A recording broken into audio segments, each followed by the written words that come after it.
Tonight, we're tiptoeing through our quiet episode. Pray silence for the tight-lipped Jimmy Carr. The soundless Sarah Basco. The muffled Andrew Maxwell. And the unspeakable Alan Davis.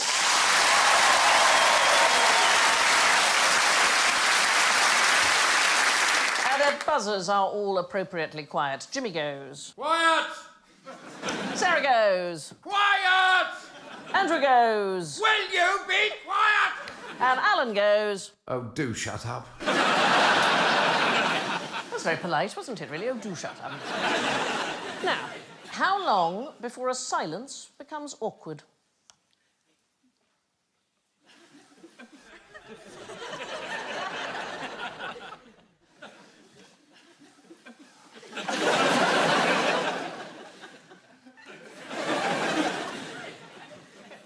OK, it's about now, I think. It's about... That could have been the whole... It was horrible, wasn't it? I think it's really awkward when you can hear your own stomach gurgle, especially if it's a gig. Yeah. That's always a sign. Oh, this isn't going my way. Yeah, that's not a good sign. I think comedy is quite a lot like sex, that if they haven't made a noise for a while, change what you're doing. You could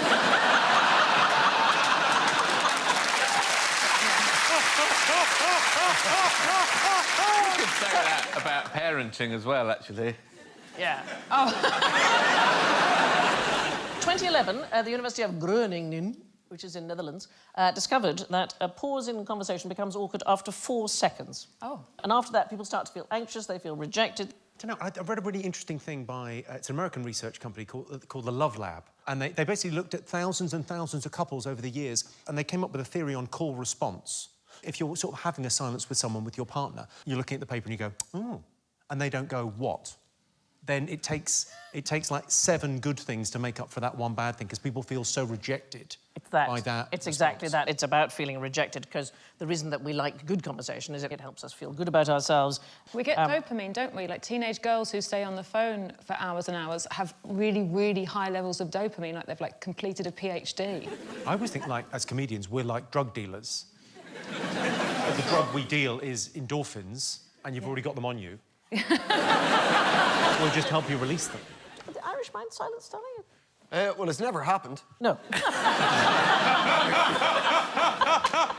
We have yet to meet the awkward moment. I suppose after about 4 seconds of silence in Ireland, you'd bring in a wink at least. Yeah. Just to keep things moving along. Or you know yourself. Yeah. And a bit of pointing, maybe. You know? Oh, yeah. There he is, over there. It's good, those phrases that kind of break the silence that don't really mean anything. Like, when I spend a lot of time in Ireland, and it's always fair play to you. Yeah. Doesn't mean anything. Well, it means fair play to you. I had it was a silent moment. Me and an old Irish man. It was really raining hard outside, and it was just me and him alone. And I tried to make conversation. I went, oh, it's good weather for ducks. And I was expecting him to go, oh, yeah, very good. He just looked back and went, bad weather for dust. Fair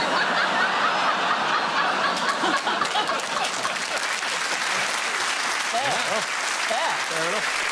Some cultures have a different attitudes. The Japanese have a concept, something called harage, and basically it means belly talk. And the idea is that you use a prolonged silence in business negotiations.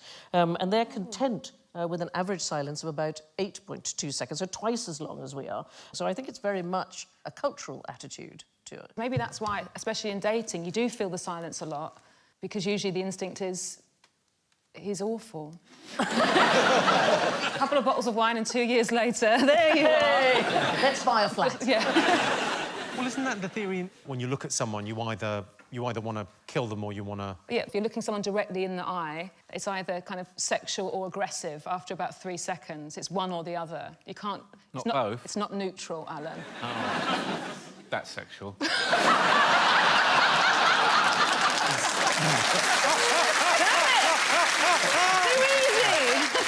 How about if I do it? Just aggressive. What does it count when you're on the other end of the phone and you're negotiating and then you don't say anything? You put the phone down and walk away like they do in films. Yeah, well... When they get back, the other person's tripled the offer. You can throw an argument in your favour. I had a friend of mine who did a lot of negotiating, and he had a pronounced stutter. And somebody would say, I'd offer you 3,000, and he would go, and they'd go, OK, 4. And he said, I was going to say fine.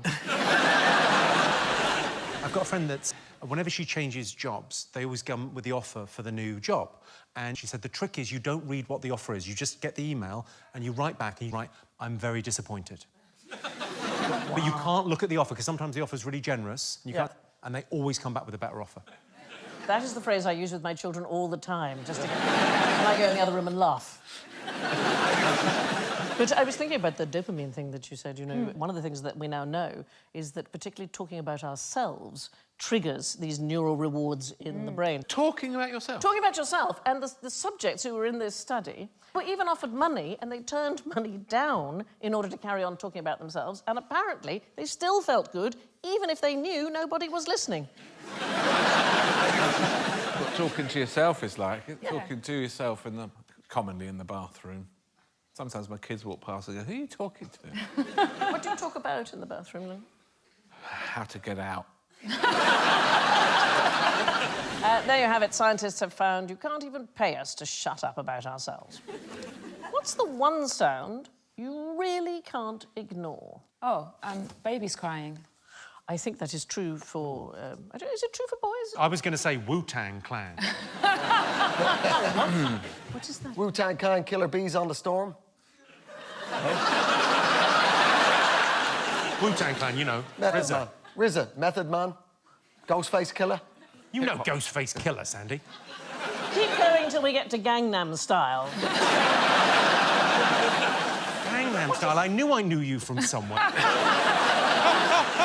I would say our fridge makes a noise if you leave the door open. Ooh. I never hear the fridge until the noise stops. That sounds like a trailer for a horror film. Yeah. The silence of the fridge. Yeah. Everything I own warns me all the time. I used to have a microwave. When it stopped, it went ping. And now it goes beep, beep, beep, beep, beep, beep, beep, beep, beep, beep. Is it reversing? Beep, beep, beep, beep. But it keeps reversing forevermore, until there's a power cut. Do you think the people making white goods for your house have seen you on this show? My car bleeps. If I'm in reverse, it bleeps. And if I'm near something at the back, it bleeps. It does a different bleep if I'm near something at the front. Who's letting you drive? It's got 3 bleeps. And then on top of that, my wife's next to me going, this car's making too much noise. And all the kids go, oh, what's all this bleeping? Shut up! Shut up! I can see nothing behind! I can see nothing in front! I know I'm in reverse! I put it there myself!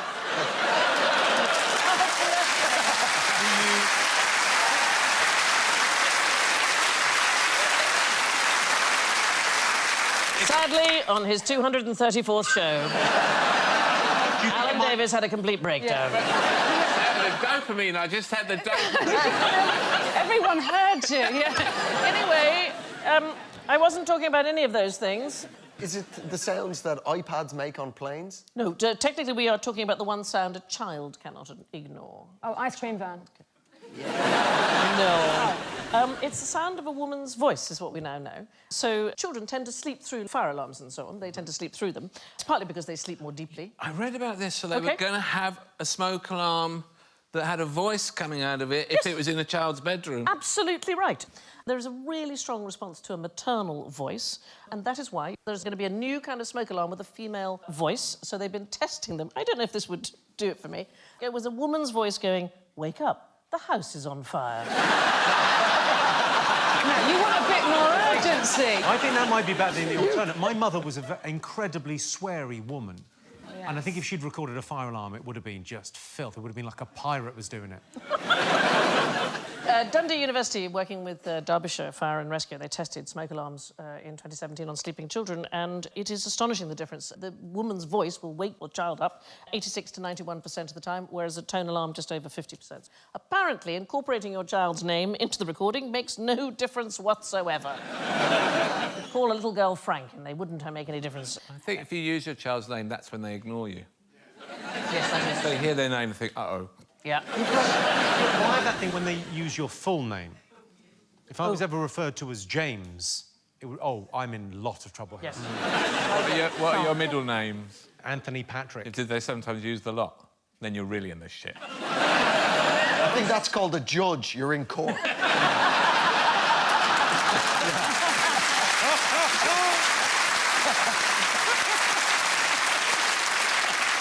James Anthony Patrick Carr. You are a habitual criminal. You have been caught once again. No signs of remorse. So children can ignore these alarms, but the ability to ignore noises is not unique to humans. So they have discovered that mice also have a noise-cancelling function in their brain. What noise might mice want to cancel out? Other mice? Well, that's sort of, yes, heading in the right direction. Other mice having sex? Because they apparently do it all the time. Really? Is it very loud? I have no idea of the volume. I'm not there, creepy, outside the nest. No, it's the sound of their own footsteps, because imagine it'd be very annoying. I think you're thinking of the little mouse with clogs on. I think that's a nice sound. Yeah, but if you were a mouse and you're very close to that sound, then you can't hear predators. So they actually cancel out the sound of their own... Have you seen the new tinnitus app? Sorry? So if you have, like, a ringing in your ears constantly, so what it does is it basically, you listen to it, and you get exactly the same ringing in your ears on the phone. Right. And you listen to this thing, and then you practice turning on and off the phone, and eventually your brain learns to turn off the tinnitus in your own head. If that is true, that is the most brilliant thing. It's genius, yeah. Actually, there is a phenomenon where people can hear things which are not there, and that is called musical ear syndrome, and that's when you hear music that isn't there. And it's thought it's the brain trying to compensate for sensory deprivation. So Robert Schumann, the great German composer, he reportedly heard entire symphonies in his head, from which he did originally draw inspiration, but eventually he was released from his job as conductor in 1851 because he couldn't distinguish the music in his head and the music that he was conducting, which, if you're a conductor, not going to go as well. Isn't there a story about Paul McCartney and Yesterday? That he was humming Yesterday, it came to him in a dream, and he was humming it for like 3 days, going, who wrote this? And then it was suddenly... And it was just like, no, it just came to him fully formed in a dream. Oh, my God. I was in a shop and I realised, I wasn't sure how long I've been doing it, that I was humming the theme tune to Jonathan Creek. Waiting to be recognised. In a public place. What a way to draw attention to I know. yourself. Yeah. How loud was the hum? How loud really was it? loud. No. Well, Schumann was quite mad by the end. He just heard one note, it was an A, just heard a single sort of tortured... He left the fridge open. So, no, this is one of those things where people become kind of human. Unfortunately, he did end up in what used to be called a lunatic asylum. Yeah. And his wife, Clara, they had 7 children. She got hold of their friend Brahms, and Brahms used to go round and do childcare instead of composing. Oh, that's nice. Did write a lot of lullabies, to be fair. Isn't that the thing with Van Gogh and Paul Gauguin? Yeah. That Van Gogh's really famous paintings of the sunflowers, he painted them to do up the room for Paul to come and stay. He was in the pit of despair living in southern France. Right. And Paul Gauguin came to stay. Well, my elves tell me it is entirely true, so that's a very good fact. You get an extra point. Sometimes our brains block out sound that is there and hear sound that isn't. Sorry, what was that? Oh. Thank you very much, Alan. I picked it up myself. What's the most... What's the most dangerous thing to do in bed? Tell the truth.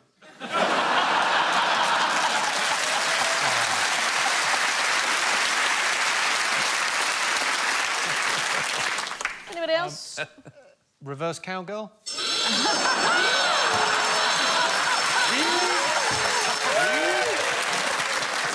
They had that locked and loaded? There was some suggestion you might say that, darling. Is it a particular favourite?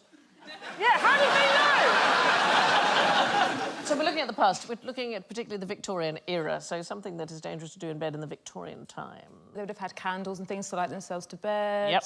Exactly Gas right. lamps and things. Candles in particular. Oh, candles. Yeah. Why would you take a candle to bed? Is it To reading in read? bed? To read, yeah, reading, the silent killer. It's not thought to be a good thing at all because it was burning as you drifted off. Yeah. There's a most fantastic summary of fires in London from 1833 to 1866. So in those days, all fires were dealt with by the fire insurance company, and they kept meticulous records. So here's a quick snapshot of 19th century London life. One death from a fire caused by a jackdaw. No details provided, that's it.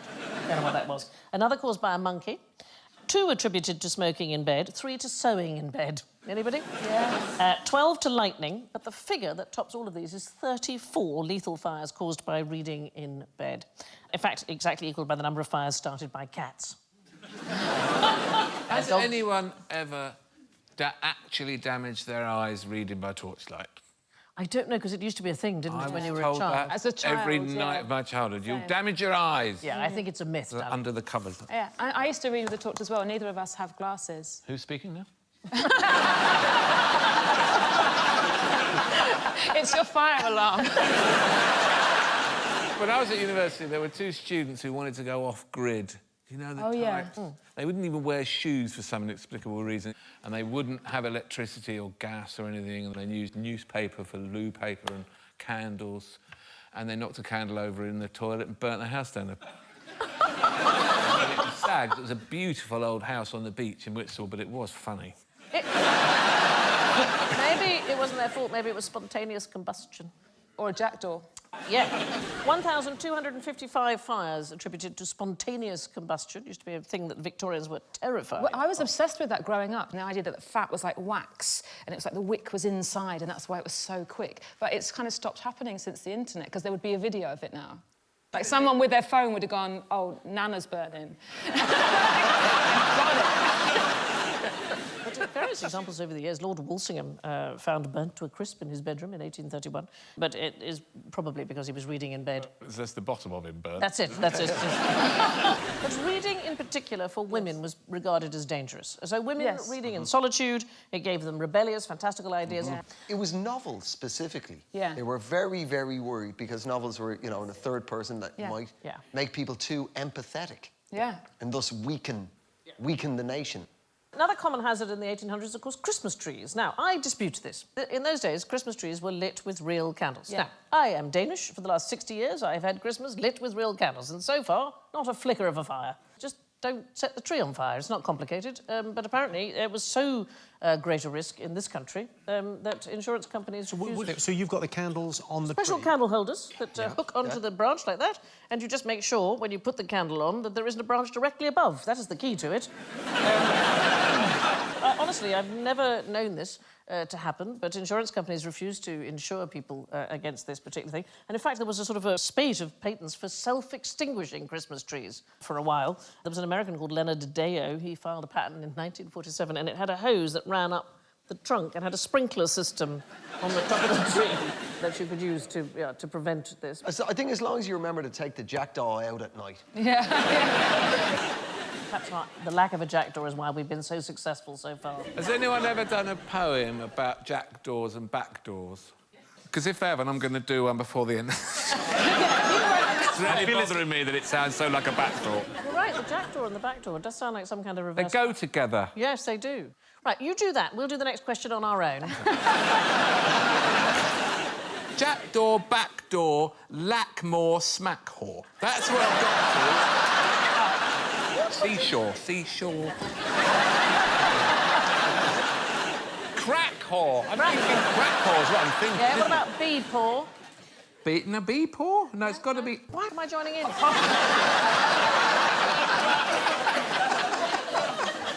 She sells seashells down by the crack hall. Here comes a jackdaw flying in the back door. You carry on, darling. I've never been happier. Dopamine. Hacksaw. Oh,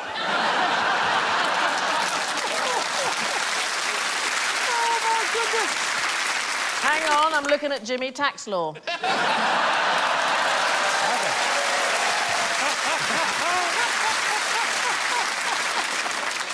In all fairness, I don't pay tax either, but I don't get caught.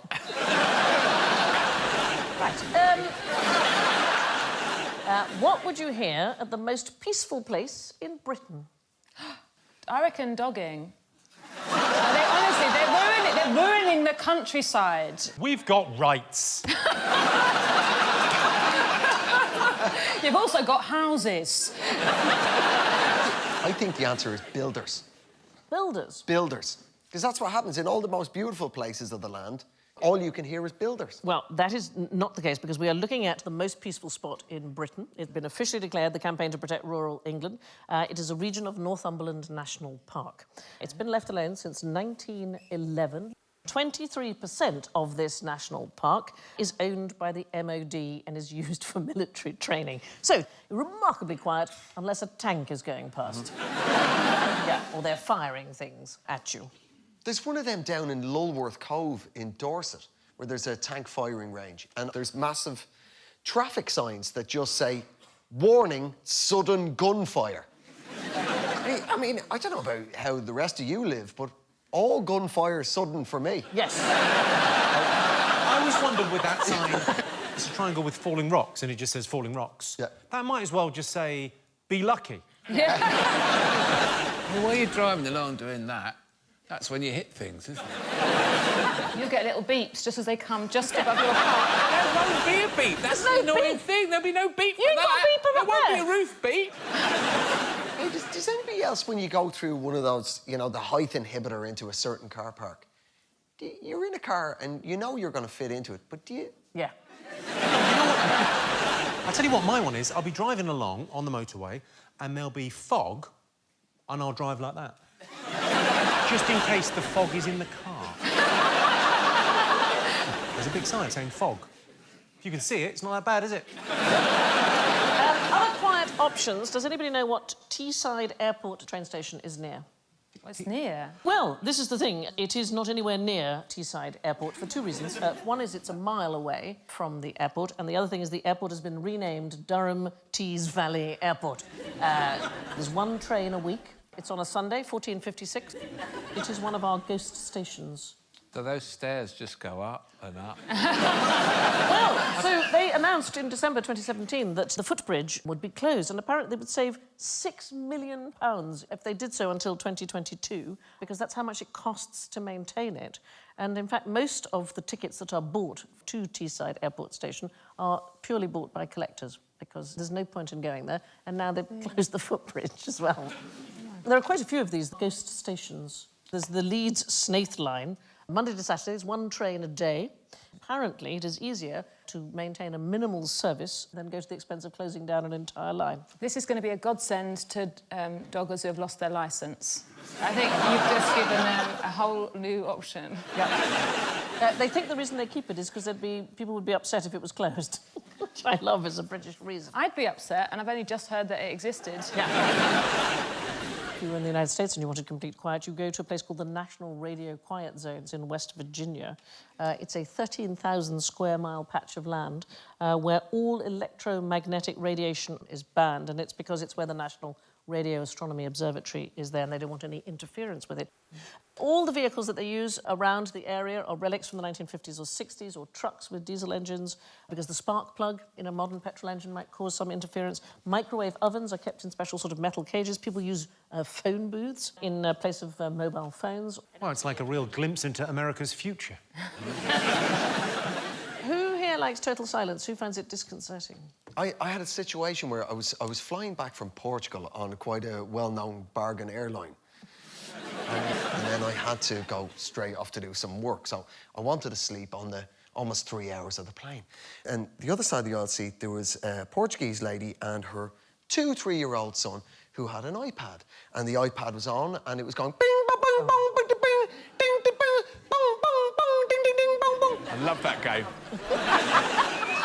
Sounds like he was doing pretty well. That's actually one of the Wu-Tang Clan's most famous songs.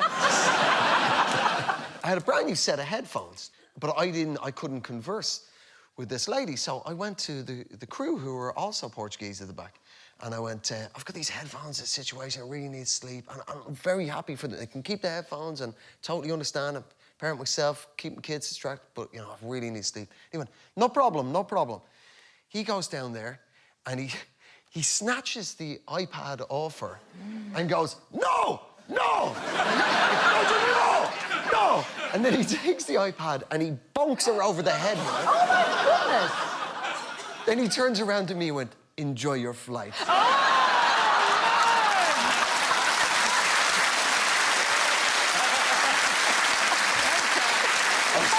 And then a lovely 3 hours sleep. Well, yeah, I was just trying to sleep while there was a lady and a child crying. Wow, that's one way of dealing with it, isn't it? Now, how do you quell a carnivorous plant? By quell, so do you mean sate it or stop it wanting? Stop it being able to actually function. So let's have a quick look. Okay. Let's have a look at a Venus flytrap, OK? So you know the theory behind the Venus flytrap. Fly away! Fly! From your life! Fly! Have a look at a video of it actually functioning, because it is the most extraordinary thing. So we'll watch it just closing up now. So there is the fly. Oh. I mean, it's creepy, right?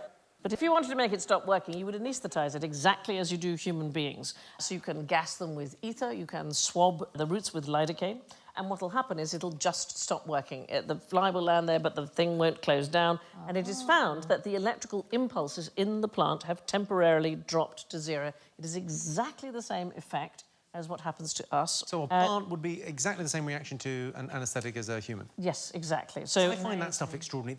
You know, this fentanyl stuff that's 1,000 times more powerful than heroin as an opiate. And drug dealers in the States now are selling fentanyl, but they're having to cut it with heroin to take the edge off. It's like trying to defuse a bomb by flying a plane into it. It's mad. Yeah, carfentanyl's even stronger. This is my own personal brand of fentanyl. It's really good. You don't pay VAT on it, so...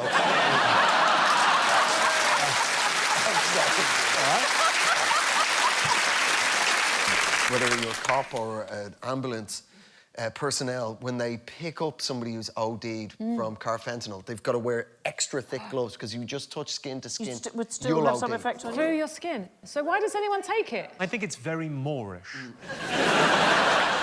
We don't entirely know how anaesthetics actually work. We do know that something like lidocaine works by stopping local neuron signalling to the human brain, but it also seems to work on plants, and the truth is we don't really know how anaesthetics work. Can I just show you something which I hadn't seen before, but maybe you have? I'd never seen a Venus flytrap in flower, and actually they're rather beautiful, because you only ever see it when it's looking sort of slightly vicious. But isn't it rather lovely? That's terrifying. I think it's rather beautiful. They gassed all sorts of other plants as well. The effect is the same. They all just went straight to sleep. Has anyone asked why they're up to this? We're trying to work out how anaesthetics work. Oh, it wasn't like a group of flies. No, it wasn't. Something's got to be done about these flies. Yeah.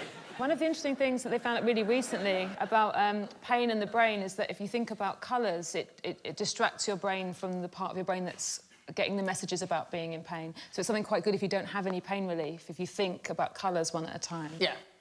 People with hypermobility, so double-jointed people, appear to be resistant to sort of topical creams and to being injected to local anaesthetics. That is... I know, that's quite strange, isn't it? 3 times more likely a hypermobile person to report that local anaesthetic is not effective. I know you're still talking, but I can't stop looking at that. Yeah. I'm aware you're speaking, but who cares? He does these wow. amazing YouTube yoga tutorials. I can't help feeling, I mean, I know it's just a story, but I think a radioactive spider's been involved there. In general, whether you're animal or vegetable, anaesthetic will put you to sleep. Now, who would use a Quaker gun? Oh, well, not a Quaker. They're famously pacifists. They are famously pacifist, and so is the gun. It's to scare something away, then? Yeah, look at that Rather gun. than hit them. It's just a log painted to look like a gun. Oh, it's like someone has it in the jacket, has the gun in the jacket, and they go, yeah, I've got a gun. Have you got a gun? So during the American Revolutionary War, for example, in 1780, there was a Colonel William Washington, and he managed to convince a loyalist commander and 120 of his followers to surrender from their barricaded barn by pointing a painted log at them. Just a pine log. That must be a terrible way. Yes, you must feel to awful. lose a battle. Yeah. No, he didn't have a gun after all. Just killed off by the arts and crafts army. The Americans did it as well in the Second World War. So the Mitchell B-25 bomber did not have any guns at the rear, so they just painted some broomstick handles and stuck them at the back, so the Japanese thought, I better not come from behind because they've got guns at the back. We did the same thing here. We had inflatable tanks all That's along right. the south coast. The Allies had inflatable tanks, and they used them in North Africa to confuse the Nazis. I don't know they were inflatable, Danny. No, they were literally... They were like... Like a bouncy castle? Yes, yeah. And to show that they had a sense of humour about it too, the Germans dropped wooden bombs on them. Well, I knew that we had fake stuff, but I did not know that it was made... I mean, honestly, like you just... Yeah. Like a girlfriend. I think, darling, that they were made of canvas, if I'm honest with you. Still pretty funny for a Nazi to send, like, a wooden bomb back. Just there, back at the base, just coughing away. It's going to be funny. Don't do that accent with that haircut.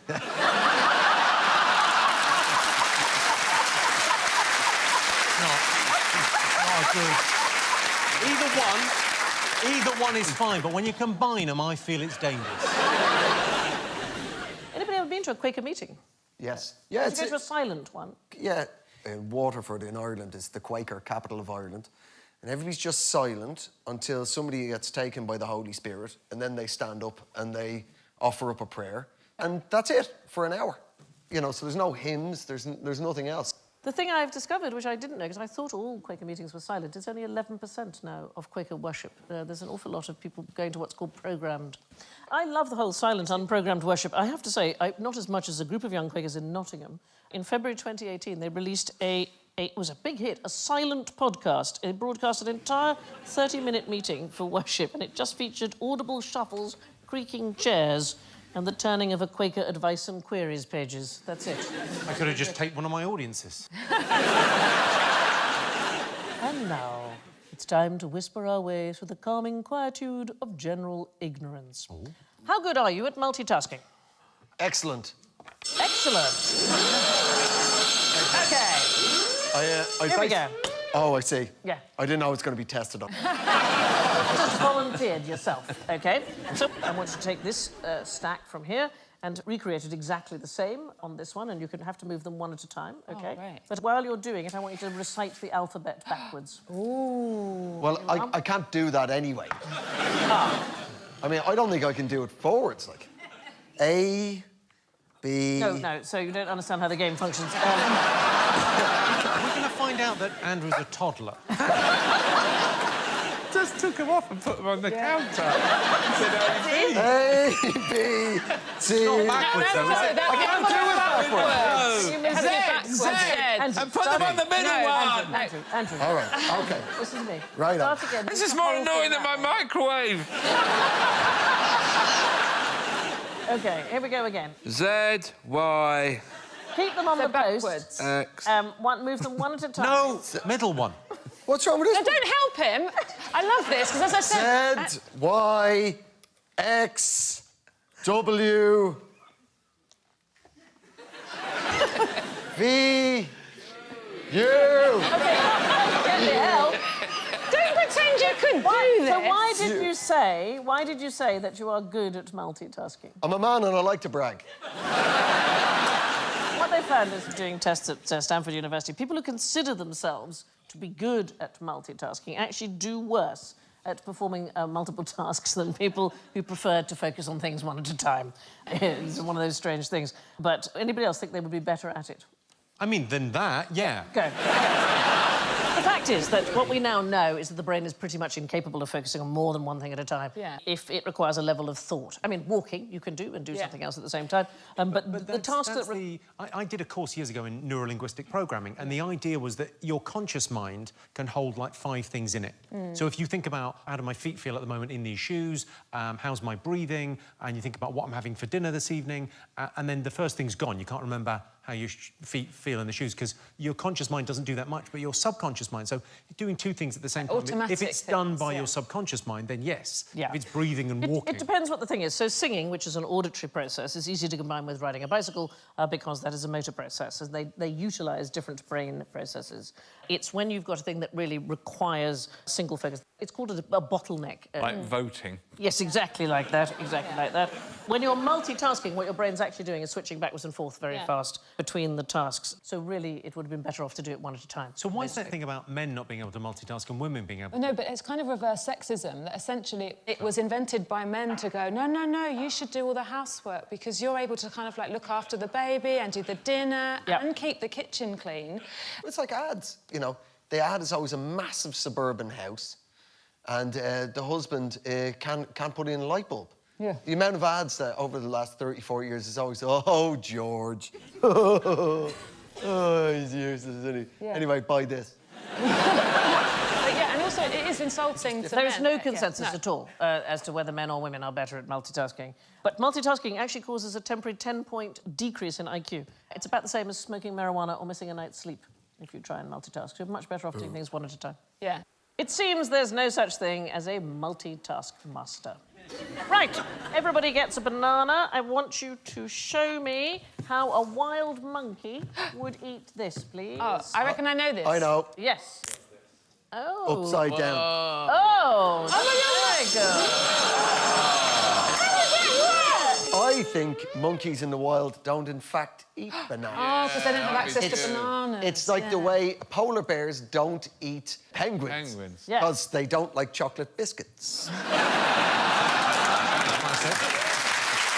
You're absolutely right. Wild monkeys do not eat bananas at all. Why is that?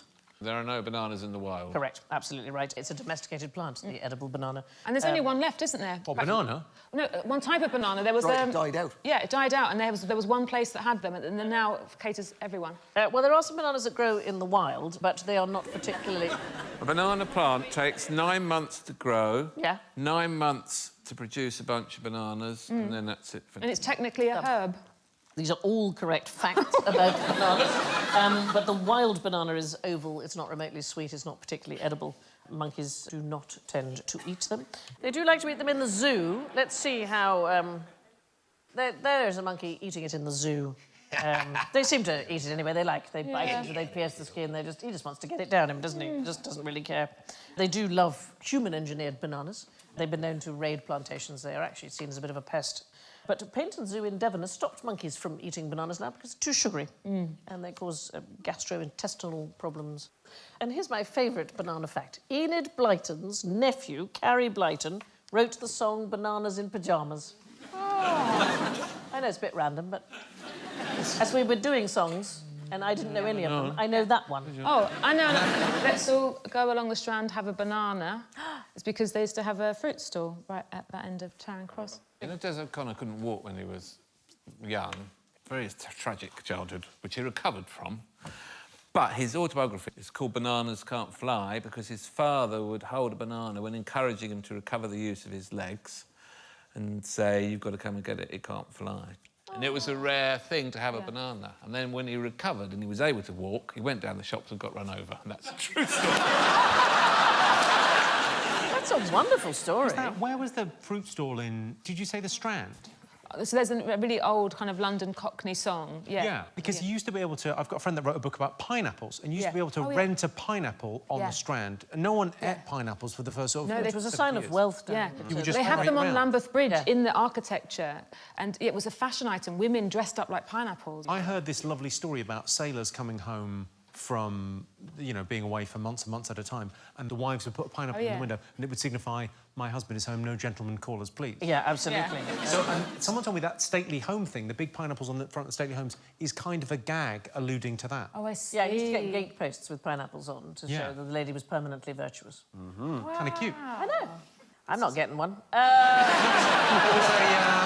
There was a woman that died in pineapple as well in London. She died in pineapple. She bathed in pineapple and the acid killed her. Right, moving on. What did the first sneeze sound like? A tissue. No, not that. No, not chew. No. Chew is different. Yeah. A tissue is different from a chew. Not having that. You've pressed the wrong button. I think everything about sneezing... Tissue. It's not the same as chew. That's a different sneeze. Okay. Everything about sneezing is adorable. The way that people, their eyes kind of glaze over, like they can't concentrate for a second. The worst thing is when it goes away. When you think you're going to Yeah, you sleep think- and it goes away, you've been robbed of it. He'll be back and it'll be even stronger. I don't think you make any noise when you sneeze. I think it's a socially learned thing. You're absolutely right. It's an affectation. Is it? So you could go, Yahoo! Yeah, well, deaf people who have never heard the affectation do not make the sounds that the rest of us make when we sneeze. So a tissue or a chew, or in German, hatschi, hakshon in Japanese, the Filipino is hatsing, the Polish say apsik. We all have a noise that we make, but we've learnt to make it. Apparently, if you have never heard a sneeze before, what it actually should sound like is a heavy breath as the deep pre-sneeze breath is taken, then a sharper, faster sound of air being released. But we make that noise because we think we're supposed to. It's what a sneeze sounds like. That's a great It's fact, a really isn't it? great fact. Yeah. I'm so sorry. That's a great sneeze. Do that again. Alan's come down with something. Very poorly. Several years ago, darling. Yeah. They're still May battling. need some WD-40. There's also a different cultural response to how we sneeze. So we tend to say, bless you, that tends to be the thing. The Burmese say, understood. I don't know why. Understood. The Chinese say, do hon din shawe, and it means drink more water. The Portuguese cry, little saint. The Serbians say, go away, kitten. The record for the longest fit of sneezing belongs to a British woman called Donna Griffiths. She began sneezing on the 13th of January in 1981, and she had her first sneeze-free day 977 days later. She sneezed an estimated 1 million times. Worked in the pepper factory, I believe. Just be clear, that's not her. OK, that's just a very nice random person. Stock image Stock sneezer. image of person sneezing. Yeah. And at school, did you have that thing where everyone was like, if you sneeze 8 times, it's the same as the whole orgasm? Did you? No. No. That was the thing at school, just like, oh, 3, 5 more. Yeah. 5 more. What do you say when it happens? Because the Koreans say... Go away, kitten. I think when you orgasm, I think it's nice to say, bang goes the dynamite. Or whoopsie-daisies. It's really time to finish. That also works. It's the most fantastic game which is played on I'm Sorry I Haven't a Clue, which is coming up with sentences that work both in the kitchen and in the bedroom. So things like, oh, it's a bit dry, do you have any cream? I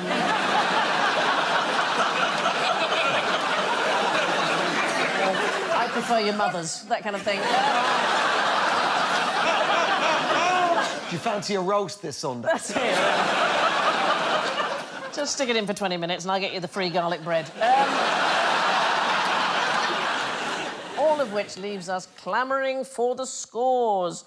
And I can tell you, in 4th place, with -2, which I think is very creditable, it's Alan. In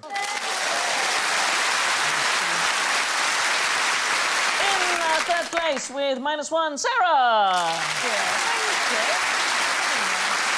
In 2nd place, with a full 3 points, Andrew. In 1st place, with 7 actual points, it's Jimmy.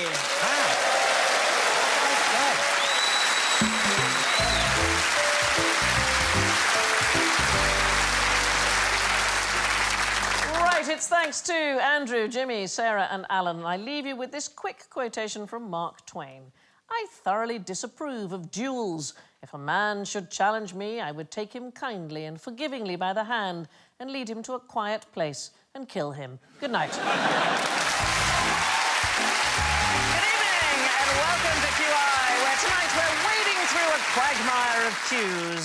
Rather than muddy the waters, let's plunge right in, up to her neck in it. It's Sally Phillips. Getting bogged down, it's Sindhu V. Absolutely swamped, it's Aisling B. And the very embodiment of QI, it's Alan Davis.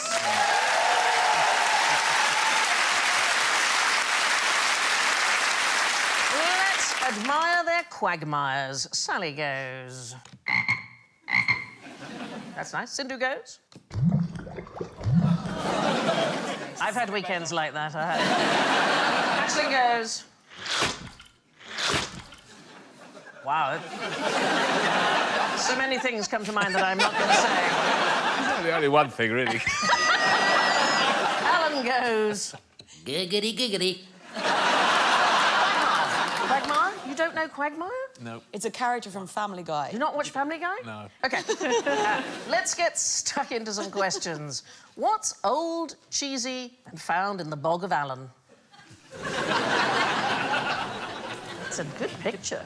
This has kind of blown my mind. Why? Because I'm from the Bog of Allen. And I don't mean where I'm from in Ireland. I mean, like, in Ireland, where I'm from. Yeah, me English is great. I mean, like... I'll translate as you go through. What she's trying to tell you is about her native place. It's not just any part of Ireland. It's actually a real part of Ireland, very close to my house. We used to take school tours to the Bog of Allen. So it's County Kildare. Kildare. Yep. Okay. And we didn't realise how special it was growing up. But it's hashtag real special. Because? Just because of its bogginess. I just realised I didn't take anything in on the day when we... OK, that's not really what I'm looking for. Okay. It's one of the unique places where you can find something. A cheesy thing. Cheesy thing, yes. Did you used to Dairy throw thing. cheese wheels into the Bog of Allen? That's where my baby bills went for my padlock. Yoghurt. Keep going in the dairy thing. Butter. Butter. It's bog butter. What? Bog butter. So there's actual butter buried... Only one person enjoyed that. My 7-year-old would be on the floor laughing. Butter in the bogger!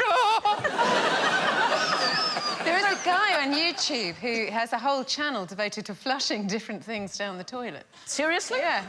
Soft cheese, cheesy puffs, like a whole beef Wellington. Will it flush? Yes, it does. So I don't know what I'm more worried about, that channel exists or that you're watching You're the it. only subscriber. And Sally, is he single?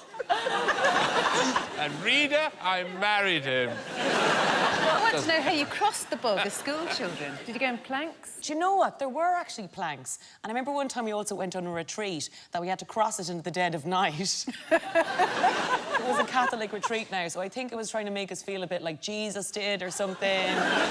The story of Jesus and the bog is one that's not often told. But Sandy, you don't just immediately walk on water. No. You have to build up to it. Anyway, butter. Butter. Butter buried in cloth or sometimes in barrels and left there, and some of it has been there for as long as 2,000 years, so clearly been forgotten. Still edible. Sorry, who ate it? Alan. Alan, yes. Because of the cold temperatures, because of the high acidity and the lack of oxygen, it actually decomposes extremely slowly and, well, it makes our sell-by dates look rather ridiculous, frankly. Now, the question is, why did people decide to bury their butter in the bog? To stop the British stealing the butter, maybe. Theft is a really good reason. What else? To preserve it. Yeah, preserve it, particularly in the summer months. Putting stuff in mud is a really good preservation thing. When I was young in the summer, my mother would make yogurt and say, go and put it in the mud. And then you'd forget. And then she'd say, bring the yogurt. And then you would leave and try to get someone to adopt you because... Couldn't remember where it was. Couldn't be, I lost the yogurt, because that would be it. So you would just leave the house. That's how you've ended up with us. That's how I'm here. OK. Did you have any bog people come out of the Bog of Allen? There were. He went to school with us for 7 years. Denmark has shed loads of dead people in the bogs. In fact, one of the best preserved bog bodies was a Dane, a guy called the Tolland Man. Yes. And actually, if you have a look, it's just that extraordinary. Quite often, corpses like this were found with incredible signs of violence. Hanged, beaten, strangled, stabbed. And I don't mean one of those four, I mean all of them. And then thrown in the bog. Yes, really, really dead. That is what you call overkill. Yeah, well, it is actually, that is the technical term, it's called overkilling. But then, Sandy, can I ask, if we know that people are being tortured and then thrown into bogs, what kind of school takes children on a bog school trip? An Irish Catholic school. May I introduce you to the nuns? It's only an eighth of what Jesus went through for all of you little shits. Does anyone have any butter for this roll? So you get it wrapped in cloth, you get it stored in barrels, and there's a guy called Brian Keller, we actually spoke to him, he recreated bog butter in an experiment at the Bog of Allen. He only kept it for 18 months in the bog, which I think is not really long enough. It should be 2,000 years at the minimum. He says it has an earthy flavour not unlike Parmesan cheese, and apparently it's very good on popcorn. In Wales, they came up with a completely different thing to do with bogs. Any ideas? I know this Oh, because right. I play a part who's the head of the Welsh Tourist Board, and they do bog snorkelling. Yeah. It was conceived in the 1970s in a pub, curiously. Something's got hold of him. Yeah. He's not alone in that water, is he? He does look startled. I don't know where number 1 and number 2 are, but they're under the water. It's essentially a swimming race. It takes place in a muddy trench in the Wine-Wreath bog. And contestants have to swim 110 metres through the marsh wearing a masked snorkel. They have to. But have a look, because some of them, I think, haven't really got the hang of it. You know, your basic snorkelling. I think this guy...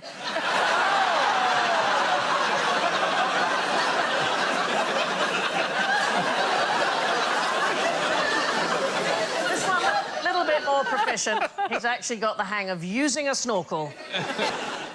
About 3% of the world's surface is covered in peat. It's a fantastic carbon sink. It stores twice as much carbon as all the forests in the world. So they might have told you that when you went to visit the Bog of Allen. I missed out on that bit. But I think there's a famine museum on it, you know, for kids. And you go around all these places looking at people being like, "Ugh," from the famine. And You know, in then- India, we just go out. And find the real... We just take our kids and say, see that? Get good grades in math. See that? Very immersive, that. Very immersive. To keep your butter fresh, you might want to think outside the bogs. Here's a tastier question. Where does corn come from? Oh, yes. No, I do know this for a fact. Mo Farah makes it.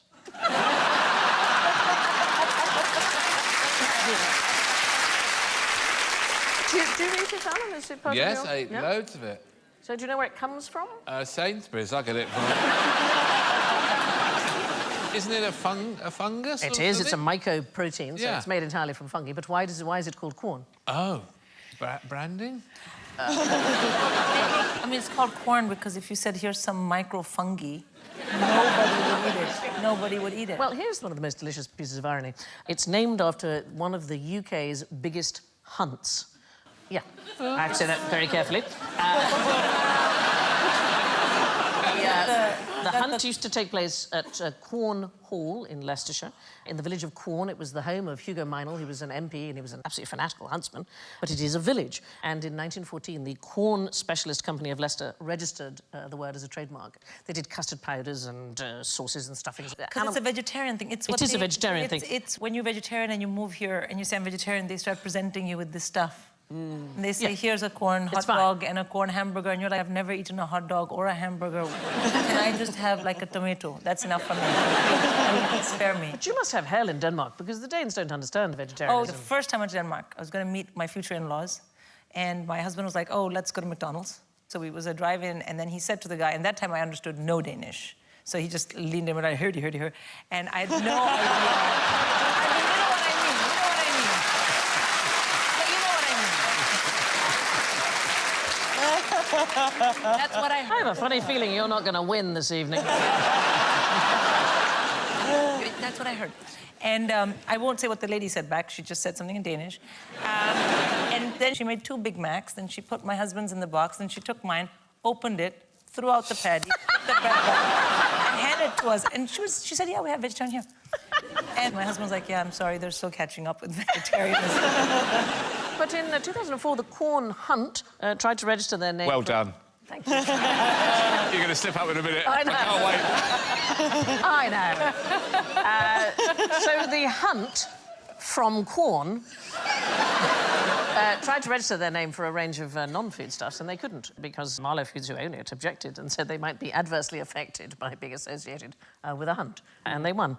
So, on the vegetarian food, we each have a vegan sausage roll. I know, Brandon's getting overexcited. We've gone all out on the budget today. How is that, Aisling? Is it nice? Is it really good? OK, so it contains half your recommended daily saturated fat in a single sausage roll, a third of your recommended salts. It has more calories than a McDonald's cheeseburger, and palm oil. the farming of which is responsible for 80% of the world's deforestation between 1990 and 2008. How is it still legal? No, but it is really good that it doesn't contain meat, because I don't think people realise how much the emissions of the meat market are affecting climate change. According to the UN, it makes up 18% of the world's total, so that's more than cars and planes and all other forms of transport put together. So you've got the direct emissions, you know, you're burping and you're farting from your cows. But then there's all the land clearing and all the feed production, food manufacturing, fertiliser production for animal feed, pumping water for animals to drink, refrigerating the meat. A third of all fossil fuel produced in the US goes towards animal agriculture. Yeah, and also back to soya. A lot of people are like, oh, don't use soya milk, it's bad for the environment. But most of soya that's grown is for cattle feed, not for veggie options and veggie milk and stuff. I started drinking soya milk because everybody said it's really good for you. I got kidney stones. You have to have almond milk, but almond milk takes 1 million gallons of water to grow 1 almond or something. So almond milk is not good for the environment because I don't want to shock anyone, but it's a very thirsty nut. The almond. Oat milk is the best one. Oat milk is the most sustainable of all the alternative milks, but and this is not a joke, it does take ages to milk an oat. The science of it is really new, so they've actually only developed the process to make oat milk in the last 7 or 8 years. I think in either New Zealand or Norway, but they can't keep up with the demand. Something that starts with N. Yeah, exactly. Nigeria. Oat milk comes from Sweden. Exactly. So Sweden is very much the love child of New Zealand and Norway. So that's how the Swedes see it. Corn gets its name from a famous hunt.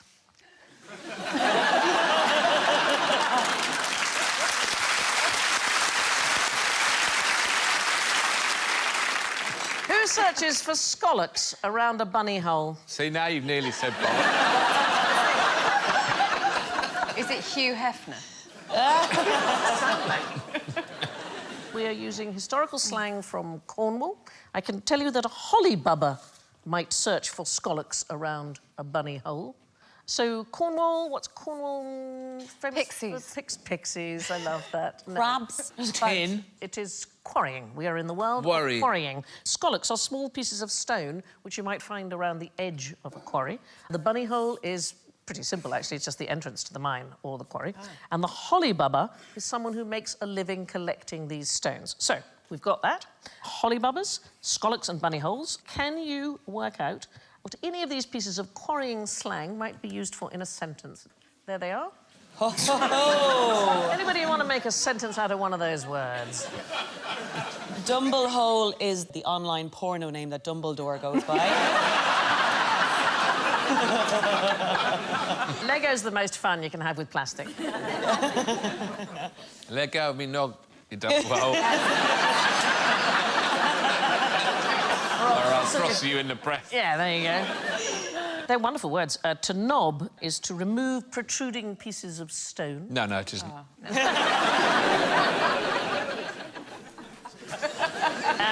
Throstle breast is any kind of stone which has got a sort of spotted appearance. Dumblehole is sweet, isn't it? It's a derelict quarry, so one that's no longer in use. And Lego is an old word for a fault in a quarry. Quarry, of course, comes from the Latin meaning to make square. That is a place where square blocks of stone were made. What was the problem with the biggest stone ever quarried? It was really heavy. Yes, is the right answer. It rolled down the hill and landed on Wile E. Coyote. No, it was too heavy to move, the largest stone ever quarried. It was found in Lebanon in 2014. It was named the Stone of the Pregnant Woman. It weighs 1,650 tons, which is the same as 500 elephants, or 8.25... Camels. Brontosaurus. Blue whales. Blue whales!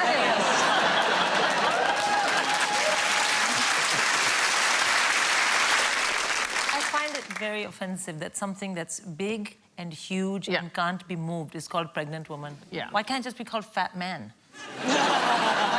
The theory about the pregnant woman stone is that women who touched it were more likely to get pregnant.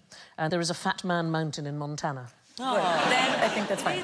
How can they say it's the biggest stone ever? Surely that would be It's the biggest stone Or a quarried. cliff, The a biggest quarry. stone quarried. So it had probably been cut 2,000 years ago. It was intended for a nearby temple of Jupiter, but it was so big they never were able to move it. So you can see it has actually been cut. So it's not just a random bit of earth. OK, yeah. It is. I mean, there is a very large stone that was moved. The largest one ever moved was called the Thunderstone. It was commissioned by Catherine the Great to go under a statue of Peter the Great, called the Bronze Horseman. And legend has it that thunder actually originally split the rock. It weighed 1,500 tons. I like this. It's about 8 times the weight of a bungalow. It took 400 men 9 months to move it 6 kilometres. The workers had to, you're gonna love it, dig it out of a bog. And they basically invented the precursor to the ball bearing. So it's a system of small bronze spheres on which it slid over the ice to get it to St. Petersburg. And they had to keep dismantling the track behind it and laying it out in front. It's an astonishing piece of rock. I'm very fond of Catherine the Great. I think she's rather fine. Yeah, I mean, the only thing I know about Catherine the Great is that she had sex with a horse. Oh, my God. I think that's literally the only thing I know. It's probably not true. No, it's not true at all. It's a horrible, scurrilous thing people said about her. But she did get rid of her husband and rule alone. She's rather marvellous. I mean, almost certainly had him assassinated. So I've swallowed the patriarchal gossip, the rumour. They tried to... OK. Yeah. The whole shagger. But she didn't have her horse lowered onto onto her her. in a stable. No. Sally, you've really thought about this, haven't you? Well, I don't want to be a gossip, right? But I did hear... basically, she got some guy, right, to come. I've only heard... I heard this from Deborah, right, so I don't know if it's true or not. But they basically lowered a horse down onto it because she's really lonely since her husband left. So basically, that's all I heard, but I don't know if it's true.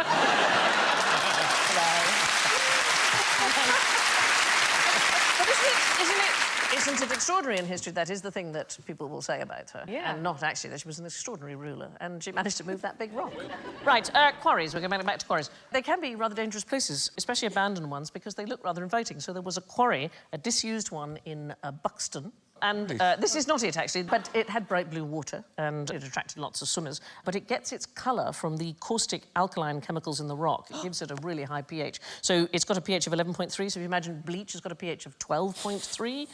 Yeah, painful rashes is what you're going to end up with. And they put signs up. People don't want to read signs. People kept going, yay, blue water.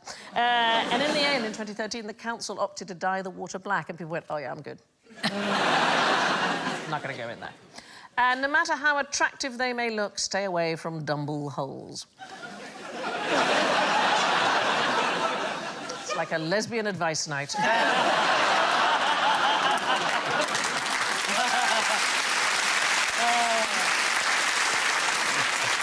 We should do a feature. Yeah. Lesbian advice. Holes to steer clear of. Number 1, the dumble hole. You could have, like, a prog rock band with, like, a really sexy girl going like, "Don't get down to the dumble hole! Stay away from the dumble holes!" I like the idea of Alan hosting a lesbian do it. advice. I'll say other advice is available. Right, OK, here we go. How can I be certain I'm not drunk right now? Oh, it's very hard. You know the whole smelling toast thing? Like, how do I know if I'm having a stroke? Like, one of the things is you smell toast. Yeah. So if you work in a breakfast buffet, it must be very difficult to know if you're having a stroke. You smell chips, or you taste the need for chips, or a kebab, maybe? My body became a microbrewery. What? Yeah. So I felt terrible and a bit woozy all the time. Was that just like a terrible yeast infection? Yes. In my brain. I had thrush in my brain. What? I heard that. Which made me drunk. Yeah, I went to... I Sorry, had wait, salmonella. whoa. I went to Mexico with Oxfam. They used me as a kind of test run for Coldplay.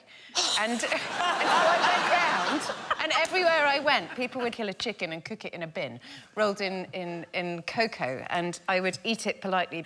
And naturally, I got incredibly ill and was hospitalised with salmonella. And for many months after that, I had, like, chronic fatigue syndrome, and no one could work out what was wrong. I was having tests everywhere, and it turned out that it was yeast in my brain. Oh, my God. Yeah, you could have produced sourdough in your head. Yeah, I was making my own alcohol. I was just pissed. Wow. But did you feel pissed?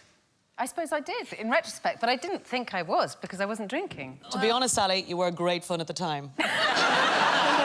I was very easy. Can I just must say that none of this is where I was heading with this question. Okay, the whole question is about quartz. Right? Yeah, about quartz, specifically amethyst. What was the question again? How can I be certain I'm not drunk right now? Right. And the answer is to do with amethyst. So it's a violet version of quartz. And Anglican bishops traditionally wear an amethyst ring to remind themselves that they are not drunk. What, Look have at you got, this. Have you got an amethyst on? Yes. Oh, my And I can tell you now that Mama's been drinking and... Yeah, Why do you wear it, Dylan? Just because you think it's pretty? Or no, I basically grew up a Catholic, shunned Catholicism because I was like, that magic isn't real, and then immediately replaced it with all sorts of, like, lady magic, like crystals and psychics and crystal healers and energy healers, and reading my star signs instead of the news.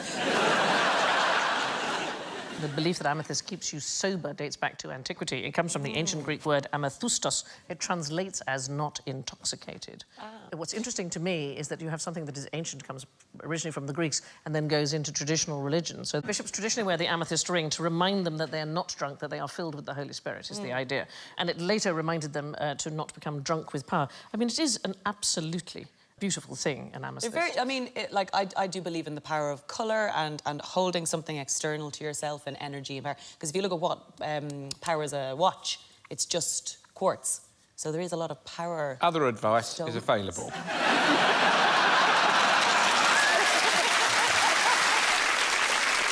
A bishop can tell how squiffy he is by taking a look at his ring. But why would a Scotsman want a glass bottom? Well, you can see through a glass bottom. You can. Why might you want to see through a glass bottom?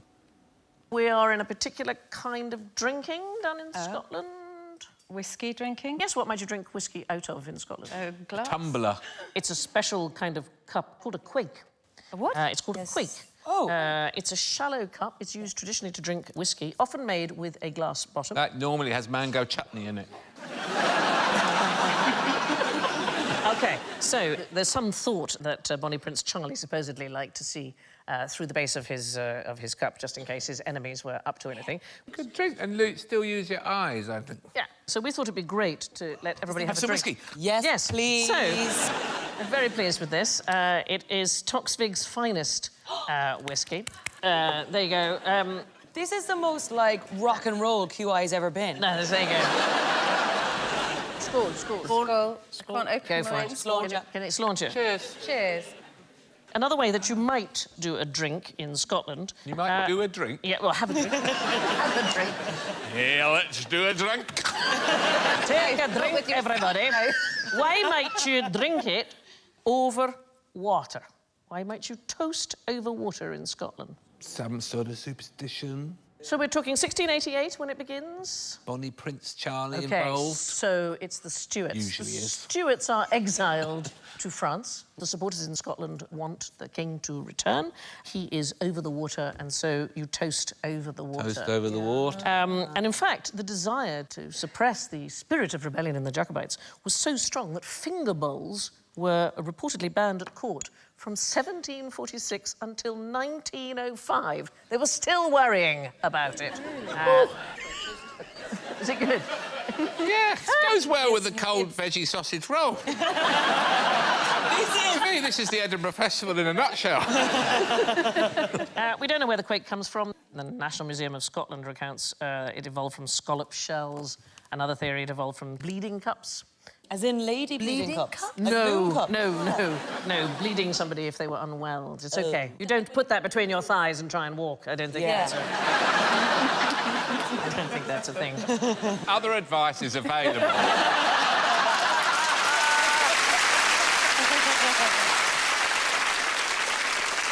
Still looking at the bottoms of drinking vessels, the ancient Greek kylix. So this is a wonderful thing. It's a shallow drinking cup for wine. It's similar to one of these cups, but it had obscene pictures painted on the inside, which were gradually revealed with we've censored this because, you know, they would have things like a couple having sex, a man wiping his bottom, naked people, and then an eye cup. So it's a wide mug with eyes and sometimes a nose painted on the outside. It looked like you were wearing a mask when you drank it. And sometimes they painted ships on the inside, so it looked like the ships were sailing on the wine as you drank it. I think we should have more fun with cups. How great that you're drinking, you're getting pissed, and at the bottom of the cup is something that you're probably going to do. You know, when you're done with Like your an instruction manual? Yes, like, you know what, this is where this is heading. Oh, I feel like that just kind of cuts to I the would be chase. really annoyed, though, if I got to the end of my cup and I was like, so what, now I have to learn the flute as well?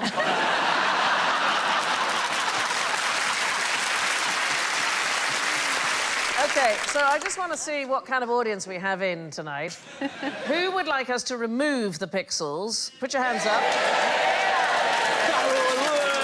Who's quite happy with it being censored? Like, listen.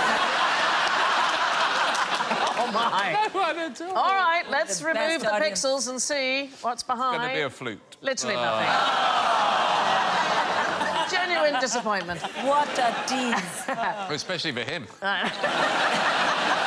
Conflict in the 18th century would end with a great Scottish quake-off. I'm working.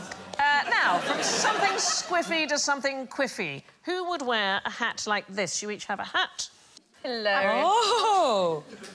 Yeah. Oh, this would be in the band we were talking about. Be careful of going down the Dumbo front, yeah. house. The hair goes at the front. It actually suits you, darling. Thank you. Oh, my God, you look Claudia gorgeous. Winkleman. Claudia.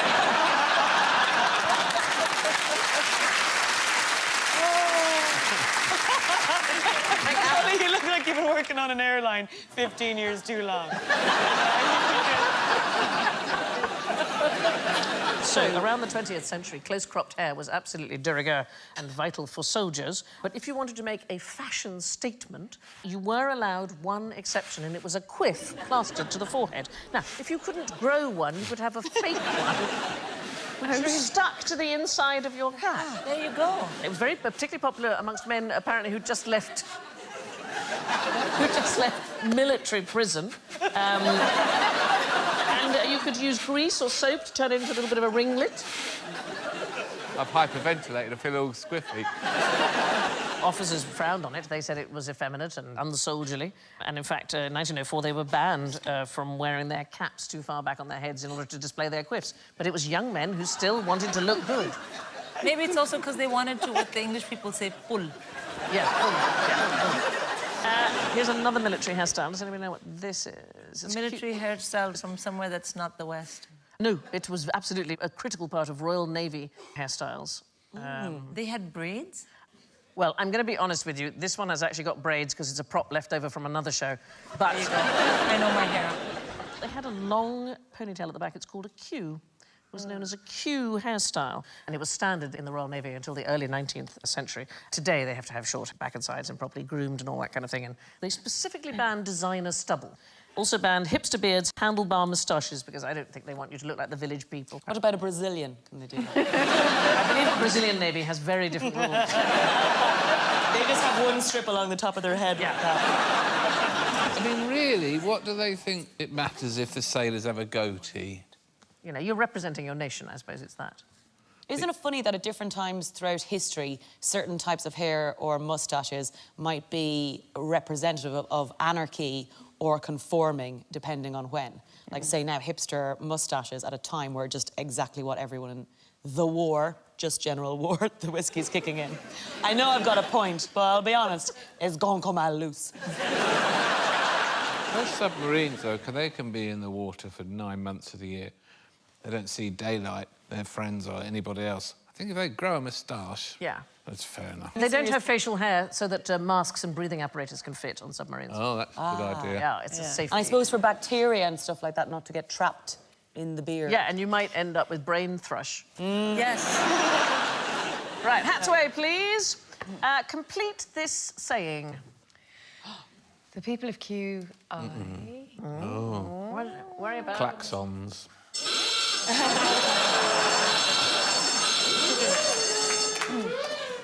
Very small things. I'll tell you because my youngest kid was reading the QI book, and she said to me, "Mama, what is semen?" really sorry about that. Well, and I thought to myself, it's 7:45 in the morning, and frankly, I don't want to tell you. I don't want to tell you what semen is, because I don't want to tell you, I'm sorry. So I said, because I didn't know what to say, I said, what is the context? Read me the sentence. And the sentence in your QI book was about bee semen. Very small things. And she said, what is that? And I said, you take the book to school, talk to your teacher, because she's paid. Different pronunciation of QI. Key, it's in China. It is in China, you're absolutely right. It's the state of Qi. It's a small kingdom, existed for a really long time in China, actually, the 11th to the 3rd century BC. And today they're probably best known for the Chinese idiom, the people of Qi worry about the sky. Oh. What does that mean? I've no idea, but it's beautiful. It is lovely. It basically means don't worry about something that's extremely unlikely to happen. So they used to refer to the fact that people of Qi often talked anxiously about the sky falling on their heads. And that is something that children have worried about. There are children's stories. Chicken licking. Chicken licking, known in the United States as Chicken Little, in fact. Henny Penny is known as in Denmark. The Qi people, they were the very first ones to build a great wall. They did it to keep out their neighbours who were called the Chu. And it was constructed, well, it began in 685 BC. It went for 600 kilometres. And Chi and the Chew sounds a bit Dr. Zeus. It does, doesn't it? Yeah. And the Qi wanted to keep out the Chu. They were the last major state to fall to the Qin when China was unified. What is it with the CH? It's just a... Well, it's And QI. then it's China. Qi, Chin, China. Where the word China comes from is from the Qin people. That is where Exactly. that's where it comes from. But there's an unrelated word, QI, and that refers to the vapour that comes off cereals as they are cooked. And it became a sort of word for breath. It can be translated in English as sort of smell or spirit or atmosphere. It's the sort of... Qi energy. The Qi energy. It's a central concept in feng shui. Does anybody believe in feng shui? I believe in the Hindu version, which is called Vastu. It means chuck your shit out. If that doesn't work, eBay it. If that doesn't work, free cycle. If that doesn't work, leave it in the road. Someone will take it. Sure. Apparently, one place with particularly good qi, good energy, is Hong Kong. According to feng shui, it has this auspicious position between the sea and the mountains. Yes. If you look at some of the architecture, the idea is that the whole place allows energy to flow really freely. And all of the architecture is designed with that in mind, including some buildings which have holes to allow dragons who want to fly through the city. Western practices of feng shui, though, in interior design, not... I've been practicing it, honestly, since I was a kid. I've always been interested in how space affects your feelings. So, for example, there's a version of something like you shouldn't have your bed facing a mirror because the idea that you might see someone as you wake up might start... Don't want to see up your husband's bum. Exactly. That's what they don't put in the book. Other advice is available. Now, that brings us to the round where things are always as clear as mud. General ignorance. Fingers on buzzers, please. Other than a dog, what's the one thing you need to play a game of fetch? Yes. An arm. Fair enough. What else do you need? One of those ball launcher things. Yes, I love those. What is the thing you don't need? You don't need a stick. You don't need a stick. In fact, the People's Dispensary of Sick Animals say it causes horrible injuries to dogs. Get lodged in the throat, get cuts, get splinters, get down into the digestive system. What you need is a ball, and I'm going to just show you, I think, probably the finest dog in the world, just catching a ball. Let's have a... This is... That is my dog, Mildred. Oh! She's gorgeous. I think she's very clever. What is the general thing? Do we think dogs are clever or not clever? Super clever. Super clever. Doesn't it depend on the dog? It like depends... with humans? No, it depends on whether you like dogs. Really, fundamentally. Correct. So they've done lots of analysis of all the different studies of dogs, and they're of average intelligence, frankly, compared with similar animals like... The people that like dogs will say it's great. Most authors who want to set out to prove that dogs are really smart already think so. But then that's the same as humans, isn't it? There are some real dum-dums out there again. Yeah, absolutely. Many vets say that playing fetch can be dangerous, though they can expect to get a bit of stick. Right, here's another controversial idea. What's so wasteful about this fruit? Yes, darling. It's all wrapped in things that are bad for the environment. OK, so here's the thing. We're not going to klaxon this one, but it is an interesting point rather than a trick question. So here's one of the biggest problems in the West is about throwing away food.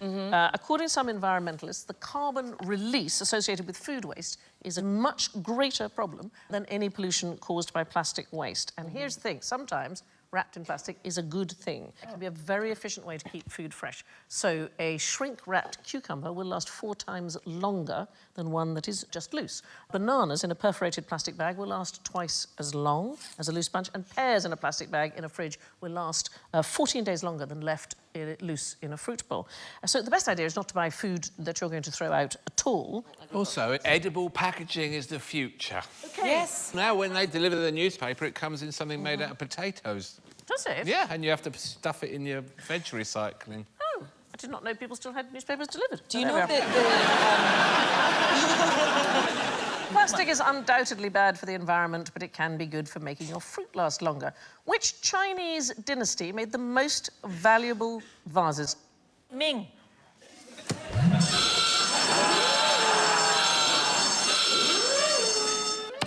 Yes? Quing. Well, we will get there eventually. Queef. It rhymes with bling. Ping. Thing. Thing. I like thing. Most expensive Chinese item ever sold at auction is a Qing vase. It went for £43 million in 2010. Here's the thing about it. A brother and sister found it in their parents' attic in West London. Nobody knew how it had ended up there. And if you look at it, it's full of holes. It's not even a very good vase, is it? The most expensive Ming vase sold in 2011 for a mere $17,250,000. Who's paying this money for a vase? It's insane. In the end, it's only worth what someone will hand over. Yeah. So these are the different ones. There's a Ding on the left, Are you kidding? a Ming and a Qing. These are all different types. Ding are the cheapest. They're the ones on the left. There was one bought for $3 at a yard sale in New York, and it sold for $2.2 million. But you can see the decoration is strikingly less intricate than the Ming and the Qing. And it also has no holes, so who's going to waste money on that vase, right? It is always like when one of those goes on to Antiques Roadshow, I'm always waiting for someone to go, what? Like, there's no way I would be like, yeah, I bought this for £3 in New York, and that was, what, 2.2 million? My what the? Are you kidding me? Oh, my Yeah. And by that, I mean, lovely stuff, great. They say that, and they say, OK, we're going to have to do the reaction again. Yeah. So would you mind saying, oh, I wouldn't dream of selling it. It's been... belonged to my grandmother. So the high price is put down now to patriotism of the newly wealthy Chinese collectors, because a lot of it came to Europe and now they want to have it back. But the worst story about these fabulous vases was in 2006. I don't know if you remember. There were 3 Qing vases in the Fitzwilliam Museum in Cambridge. They were on a staircase, and a member of the public was coming down the staircase and stumbled. Oh, stop. Yeah, smashed them. The visitor tumbled down the right-hand flight of stairs, then along the windowsill from right to left, colliding with each vase in turn. The impact reduced them to rubble and scattered them across the landing and the stairs. Was it Fiona Bruce? What is amazing about this picture, this is the vases after they've been restored. Do you not think that is a remarkable... They mended them. Yeah, they mended You know, them. I have to tell my mom that. Yeah. Because she was here. This story had come out. Yeah. And I was like, oh, my God, Mommy, that's terrible. And she said, who fell down? Who fell on the vase? Did they kill him? So I'm going to tell her. Yeah, it's all they fine. They look so pretty now. They're back. It is one of those things, like when you're in a shop and you knock something over and there's a moment where you go, and you look up at the person in the shop and they're like, like, am I gonna have to... If you knock something over in a shop, at the moment you knock it over, Yeah. you have to go like this. Oh, you little bastard! Where's he gone? There's a little kid who's knocked something over. I'll go outside and look for him.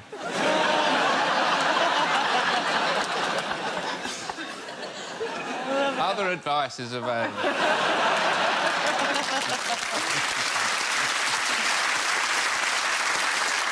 Right. Where's the traditional place for Irishmen to celebrate Paddy's Day? In a pub? Why not the pub? England. Alan, why not the pub? Why not the pub? Because it's a holy day. Yeah, it's a holy day. It's St. Patrick's Day, March the 17th. All pubs in Ireland used to be closed 1927 to 1960. Usually falls on Lent, and all alcohol sales, under the same kind of law, banned on Good Friday for even longer, 1927 to 2017. However, there was one place in Ireland where you could buy a drink on that day, and it was the Royal Dublin Dog Show. It was historically a Protestant community event, but everybody went because whether you're a dog lover or not, because funny. you could get a drink. I love that. I love dogs. I've always loved dogs. I love dogs and St. Patrick. The great Irish poet Brendan Behan is supposed to have abducted a stray poodle in order to get into the members' lounge. And Patrick Kavanagh, another great Irish poet, he rented a dog from a woman so that he could go. But I love that. Do you think that should still be going on now, I think, don't you? That people should have to bend the rules, find a dog to get a drink? I think it's rather fine. You know, there was that time, that awful time in British history, where in a lot of pubs and venues they'd say no blacks, no dogs, no Irish. And I always think that feels like the stupidest thing in the world. Because can you imagine a pub with just black people, just Irish people, and just dogs? Like, that's the most crack I've ever heard in my life. There's still that thing in Dublin that they have singing and non-singing pubs. I mean, Irish people naturally all think they're great singers because of a natural sadness in our necks. Like, give me a song. Give me any song that I might know the words to, and I'll show you what I mean. Twinkle, twinkle. Twinkle, twinkle, little star, how I wonder what you are. Come down.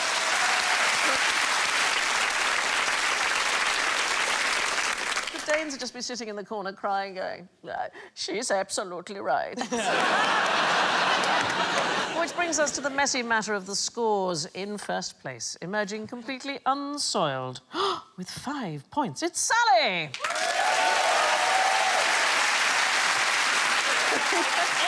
second place, with 4 whole points, Aisling! In penultimate place, with minus 17, Alan!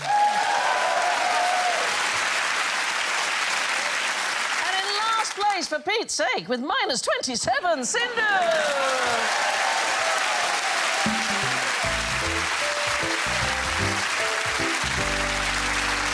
Thank you to Sindhu, Aisling, Sally and Alan, and good night. Good evening, and welcome to QI. Tonight, we are quenching our thirst at the bar with a show all about quaffing. Chin chin, it's Joe Brand. Mine's a large one, Phil Jupitus. 3 sheets to the wind, it's Prue Leith.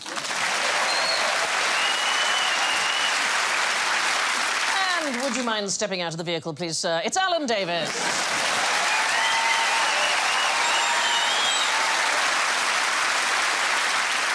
The buzzers are on the house, so what can I get you? Prue goes. Pina coladas. Phil goes. Joe goes.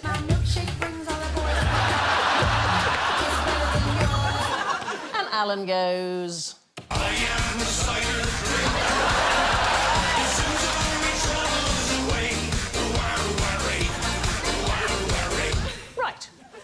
might it be a good idea to order 300 gin and tonics?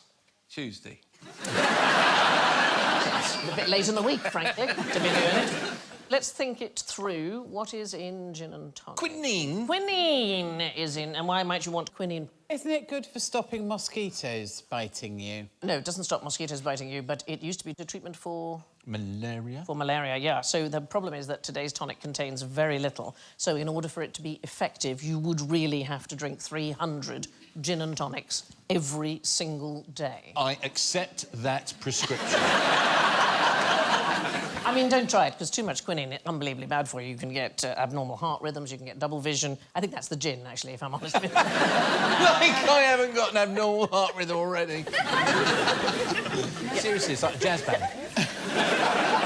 But it's true that some of those malaria pills make you blind or make you Yes, see wrong. I mean, some of the new stuff is also, I think, not very good.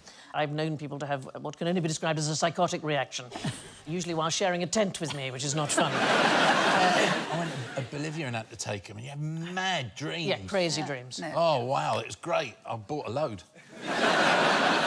The only person I can think who might have accepted the actual challenge of 300 gin and tonics a day is Clarissa Dixon Wright. You may remember one half of the TV chef duo, Two Fat Ladies. She once got so ill, the doctors thought she had malaria. She had something called sticky blood. It's a condition that is usually suffered by people who have taken too many quinine tablets over a long period. It turned out she had quinine poisoning from too many gin and tonics. She was drinking 6 pints of tonic a day over 12 years. I don't even know what quinine is, do you? It comes from the bark of the cinchona tree. Oh. Quite interesting. Thank you, darling. I'm working my arse off here, so thank you for that. So the Quechua people, who were the indigenous people of South America, they knew about it long before the Europeans. Because they lived there. Because they lived there, exactly. The Europeans are at a massive disadvantage with the fauna of South America. Yeah. And the flora. But the really sad thing is that it was the Europeans who brought malaria to them. So the malaria did not exist. Oh, and now we have to go there to catch it. Very, very odd, isn't it? So what, do you get it out the bark and what? Yeah, so you have to it? distill it. You have to distill it from the bark? From the bark. Boil it up and then drips it out? Or how do you do that, even? Well, it's a very long chemical process, and it was first done in 1820 by 2 French scientists. But it changed the face of the world. Why might that be? You could just go to more horrible places. Well, you could go to places that you wanted to colonise. Yeah. Europe. Paint the whole map pink. Exactly right, Prue. You could suddenly go to India and parts of Africa. Give them gonorrhea instead. Yeah. Yeah. Give us your land, we'll give you an itch in an uncomfortable place. There you go. Is that a quinine tree? That is the cinchona tree. That looks like a beech tree to me. Looks like a good climber, do you not think? You could easily climb up that Not tree. for a fat person. But in Britain, it saved the reputation of gin because when quinine was discovered as a thing that would possibly cure malaria, gin, which had been the drink of the poorer classes, suddenly became a drink that everybody was happy to drink. Gin and tonic became quite the thing. Certainly the drink of the colonies. Yeah, sitting in the club and having a gin and tonic. Quinine also responsible for the invention of modern dyes. So there was a gentleman called Sir William Henry Perkin, and he wanted to make a synthetic version of the drug. He failed, actually. So there he is. He was only 18 when he did this. There he is, 18. After. It is actually before and after picture. 300 gin and tonics. Yeah. He's very nice looking both times. He was a handsome fellow. Handsome boy, handsome man. He did well, and he invented Movine. It's the very first artificial colour ever invented. Changed the world of fashion. But what he was trying to do was actually to make quinine. I want to heal people, I want to heal people, I want to make people look fabulous. But the pre-quinine malaria treatments, they were just as bizarre as they were desperate. So I love this one. In medieval Europe, it was thought that it would work if you were thrown headfirst into a bush, and if you got out quickly enough to leave the fever behind, that would sort you out. God, if someone landed in my bush trying to... I'd be well pissed off. You're not leaving your fever there. Let's get out of it. Also eat an onion with Amen written on it. Is it good for you, Prue, to eat a raw onion? I would have thought. My mother used to have onion sandwiches, raw onion sandwiches. White bread, lots of butter, raw onions. It's delicious. Tell her to put some cheese in. Lovely. It used to be called Roman fever malaria, and it's thought to be one of the reasons for the end of the Roman Empire. It's one of the oldest illnesses in the world. We have discovered mosquitoes with the malaria parasite in it, fossilised in amber, that are 30 million years old. And still to this day, about 1 million people a year die from it. It's a truly terrible disease. It comes from medieval Italian, malaria, so it means bad air. Bad air. Not a good thing. I do like this. In 2014, a Californian firm made a perfume that made cows smell like humans so that mosquitoes would bite them instead of us. It's rather good, isn't it? Because cows can't get malaria, apparently. The other alternative cure is Viagra. Pardon me? Yes, apparently a fairly effective way of treating malaria, as it can improve the spleen's ability to filter the parasite from... Excellent. My malaria's gone and I've got somewhere to put this towel. Prue, I'm so sorry. I know. I did Sorry, warn you. Prue. It's OK. I'm too old to understand it. I don't know what you're doing. Right. That's your G&T. Now time for some shots. So you've all got a shot glass of something beside you. So, Alan, having a look at yours, what do you think it might be? Do you want me to drink it? You can have a taste, yes, have a taste. A taste? Mm-hmm. I mean, is it... If I drank it all, would I die? No, I'm not allowed to kill you. It sounds to me like you've said that before. I have to say the contract this year has been particularly tricky to negotiate. What does it taste of? I just drank that. I've got no idea what it is. Any thoughts of what it tastes of? It tastes... I'm getting gravel from the A1 inside of a wardrobe. It hasn't been opened in a couple of years. It's as close as we can get to what the gladiators used to drink. So they quaffed a drink which was made from ash, vinegar and water in order to help... Are you enjoying it more or less now? Basically, what you're drinking there is a burnt-down chip shop.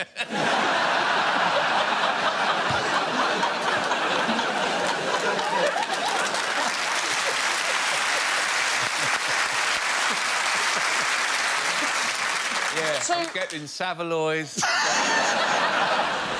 What we know is the gladiators were mostly vegetarian. They had a diet of lots of lentils and lots of beans. We know this from QI's great friend Pliny the Elder.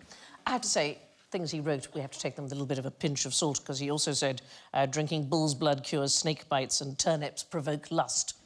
I can't argue with that. Yeah.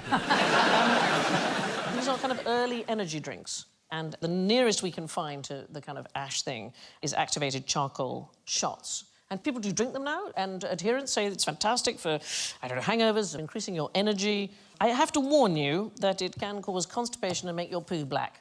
Just no change there. OK, so a little bit of ash for you. Let's come on to Phil. So, charioteers. I'm straight away malt vinegar right out of the trap. OK. Some malt vinegar. It tastes like watered-down malt vinegar, but I'm getting a bit of a salty back end on it. Yeah, so, well... I think you've said that before as well.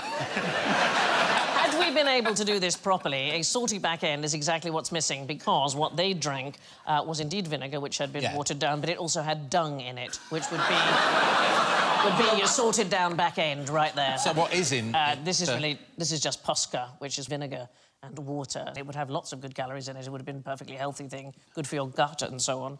Even Nero, who fancied himself as a charioteer, he swore by a good old draught of pig dung and vinegar to help you with your recovery. Did you like it? No. No. So, did we not go through a period where people were using ash to cook things? I don't know whether they did it intentionally, but certainly there'd been a lot of ash around, and people have often used ash to preserve cheeses and you know, bury cheese in ash. And I think babies were given it for something or other. Croup or something. That's when they used to be allowed to smoke fags. When they had a cup of tea in their bottles, you know, The brandy on the lips to get them to sleep. Yeah, no, brandy on the lips. My nan used to put like a shot of brandy in the baby's milk. Like, yeah, that's a shot. You're a baby. You've had a brandy. Sorry, you're saying Look at me. Look at me. Thanks, Nan.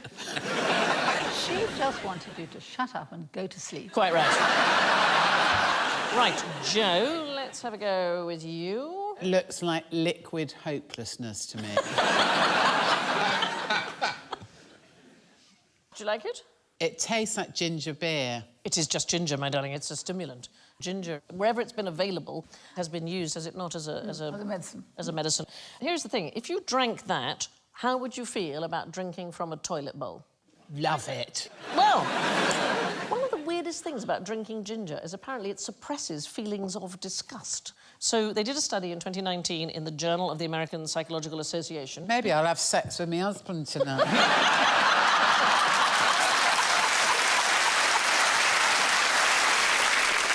You see your wife having a ginger ale before bed. Oh, I see. I understand. I'll just get me back.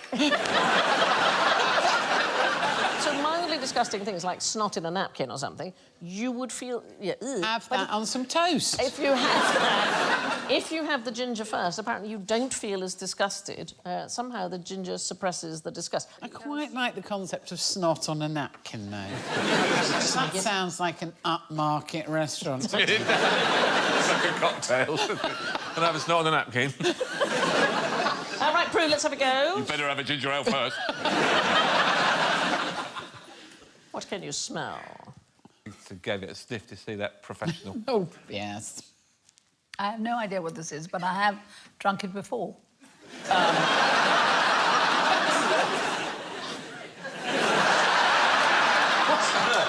It's a modern energy drink. You don't like the taste of it? Well, it's a bit sweet. What's Well, it it's made of? Crack. That'll be the... Sugar and caffeine and something called taurine, which is supposed to be even more stimulating than caffeine. They're pretty much all So those. if I have it all, I'll be jumping. High as a kite, darling, high as a kite. So these are all energy drinks from a long time ago. This is the most modern one that we've come to here. The money made by it is more than the fragrance and cannabis market combined. It is worth an absolute fortune. And since it's absolutely stuffed full of sugar, Yeah. all it's doing is making you fat. Your No. point being... Right. What might you want to have done with your own ashes? If you don't want to turn it into a drink, what could you do with your own ashes? Any thoughts? Might be Oh, yeah, well... Yeah, if you say, you leave it in your will, you say, when I'm dead, it please can be a cremate me. firework, it can be turned into a jewel, it Yeah. can be all manner of things. So my favourite thing is that you can turn the ashes of a loved one into a drinking cup. So I love this because you could, theoretically, drink an ash drink for energy out of the ashes of somebody you loved who is dead. I know, it's quite weird, isn't it? Apparently you can also make them into a tattoo. What? Yes. What? They make it into ink and turn it into a tattoo. It can be made into a pencil lead, cuddly toy. There's no end of things. I could be a pencil lead. Well... I'm 56. Oh, the irony. I think you could be a whole set of pencils, my love. Right, drinks away, please. Time to go from quaffing to scoffing, but we are staying with the letter Q. Can you name a cereal crop that begins with a Q? Yes. Quaker Oats. Quaker Oats is as close as we were able to find ourselves. You are exactly right. You get extra points. It's not quinoa, because I think quinoa isn't a grass. It is not a grain, it's a seed. It's a seed. It's a seed. Yeah, that's the mammal. No, it's a seed, so strictly speaking, it cannot be classified as a cereal. And in fact, you know, it's good news for the Ashkenazi Jews, for example. They're not allowed to eat grains over Passover, whereas they can eat quinoa. Bad luck to them. It tastes shit. I always think it's one of those foods that you need to add actual food to it to make it taste like of anything. a cake. Yeah. Have you had quinoa? Of course I've had Of course he quinoa. has. Do you like it? No. It's annoying on your plate. It's annoying in your mouth. It's irritating stuff. Have you cooked with it, Prue? Yeah, of course I've cooked with it. You like it? Yeah, I like it, but I agree with you, it needs help. Here's the thing about quinoa. It's a superfood. It contains a lot more protein than most plants, plenty of iron, high in vitamin E. It also has all 10 amino acids needed to support human life. I mean, I say this in fairness. Haribo contains 9 of the so-called I really building want blocks. to believe that. That is true. Haribo has 9 of the building blocks of life. Haribo a day keeps the doctor away. But if you had a quinoa-only diet, you'd have anemia. I think you'd probably have scurvy. You wouldn't be able to clot blood. It's not a good idea. But it does contain another Q, quercetin, and that is very good. Antiviral, anti-cancer, anti-inflammatory, antidepressant. I mean, it has lots of good stuff in it. Here is What does quinoa? Quinoa, yeah, it has lots of good stuff in it. Yeah, It's that- but it's got antidepressants in it, and you look at it and feel like killing yourself. It's all Carol Vorderman's fault. Is it? Yeah, well, she wrote the first cookery book that's had quinoa in it. I remember it well. I wept that day. Whatever happened to semolina? I agree with you. Where's happened? that gone? That's gone. No, nobody uses semolina. I ate semolina. Do you? If you make a pie and it's likely to have a soggy bottom... Yes. I'm listening. If you put a layer of semolina in the bottom of the pie, it will soak up those juices and you'll have a nice, crisp, non-soggy bottom. And you won't taste it? You won't taste the semolina? It's just wheat. So it's just like pastry. I love that. Anybody know what quinoa plant looks like? Yeah, I went to Bolivia. I saw quinoa fields. It is actually rather beautiful. It's got colours which come from a type of pigment called betulin. It's the same chemical gives beetroot its colour. Isn't it? It's rather lovely. Also contains saponins, which are soap-like chemicals. And, in fact, Andean cultures use those soapy husks as shampoo. And NASA are looking at quinoa as a possible food for long space missions. Lucky astronaut. I know, yay! Another reason not to get on one. That and you've got to sit with Richard Branson for 50 years. Now, seeing as we have Prue on the panel, I thought I should test your baking skills, the rest of you. So we're going to make some Danish lemon quaffles. And Prue, I'm going to ask you to judge, please. So everybody bring out your tray with your ingredients. So, Prue, that is the instructions. Have you made Danish lemon quaffles before, Prue? I don't think they exist. Don't be ridiculous. Right. OK, here we go. Before we can start our quaffle making, Sandy, I don't wish to... I appear to be given a chair from Sandy's house. Right, you've got 1 egg, 1/2 cup of buttermilk, 5 teaspoons of baking soda, 1/2 teaspoon of vanilla, 1 cup of lemon juice, 1 cup and a quarter of sugar, 7/8 of a cup of all-purpose flour and 8 tablespoons of melted butter. Prue, what are the instructions, please? All right. In a small bowl, beat the egg until foamy. The egg's foamy or until you're foamy? No, you've got to beat it up. Until it's foamy? Come on, foam up, you bastard! That looks foamy. What do you reckon? Is that foamy? OK, now. Yeah. All right. Put it in a pan and get the beans warmed up. No. Add the buttermilk and vanilla. Which one's the buttermilk? That's that the it? white one. Ooh, it's gloopy. And blend it well. Yeah, so, and the vanilla, Is that the vanilla? Yeah, that's I vanilla. was hoping that was a shot of Glenfiddich. Sandy. Oh, the beans are available. Sandy! Yeah? Can I lick the bowl, Sandy? Not a minute. We've got a bit more work to do. Add the baking soda, 1 teaspoon at a time, sprinkling it and beating until the mixture is smooth and the consistency of light cream. Alan, you can do this, right? And beating. Sandy, you should keep that other show where it belongs.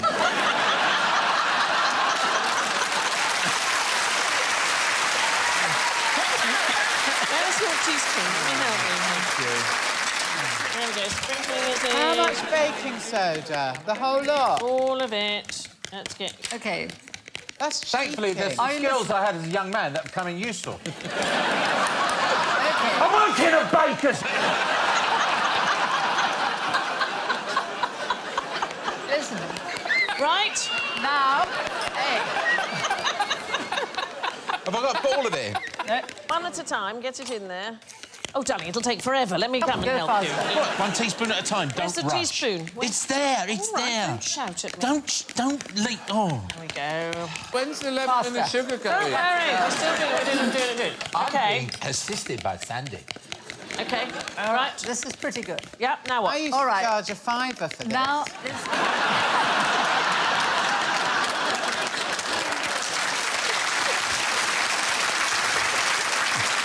You had to have the right money. Oh, there was a queue round the block. Yeah, OK, so I've done that. Yep. pour the mixture into the beaker. Oh, a beaker, is it? OK, Yeah. all that in there.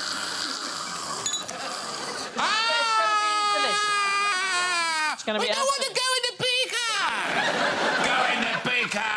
Go in the beaker! No, we want to be back in our individual bowls! OK. Do you ever cook with your children? Yeah, they like the process, but they won't eat anything. OK, add the lemon juice all at once and blend into the mixture. Blend, how do you... Oh, no, I spilt some in the egg cup.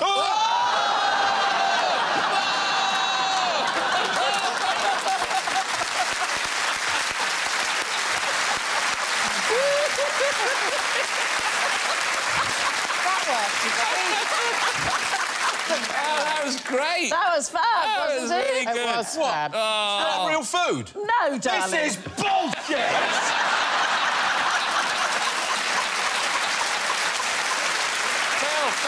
He's still got a cup of sugar. Anybody know why that happened? Something to do with the acid. I think it happened because Prue doesn't know how to cook.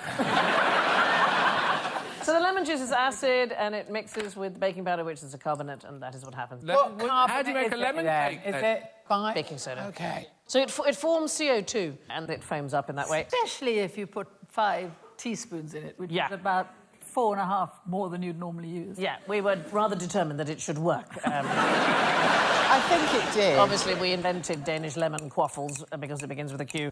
Can I recommend to you a Penn and Teller book called How to Play with Your Food, and the recipe's in there. It's called Swedish Lemon Angels. But what a great thing to make with your kids, and wasn't Prue fantastic getting out the instructions there.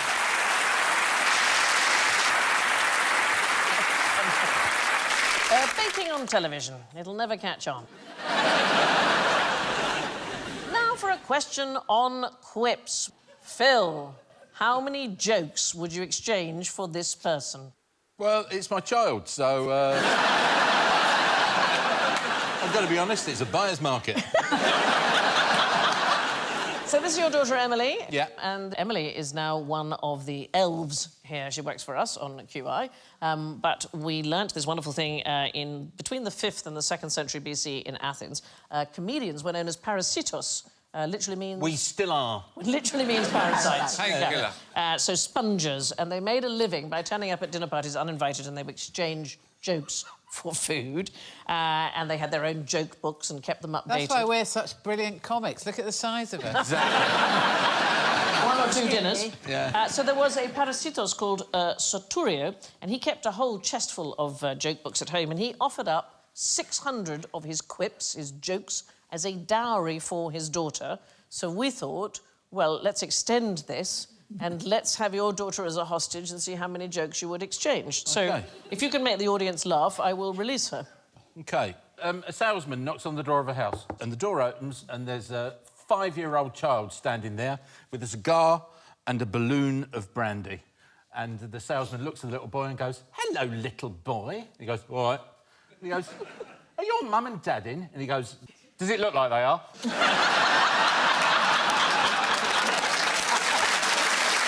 OK, release the child.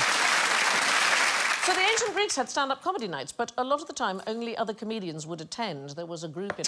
What's the one on the right doing to the one on the right? I believe that's the beginning of improv. The one on the left's not keen on it. The second left's going, "Look at him, look at him!" "Look at him or I will torch you!" Anyway, there used to be a thing called the Group of 60, and they were Athenian wits who got together and exchanged jokes. And so one of the ways you would tell a joke in Athens, you would say, "the 60 said," and so on. But the very first joke book that Europe ever had was published by... Anybody have a guess? We are talking in the mid-1400s. Ladybird. Well, the Vatican published it. It was utterly obscene.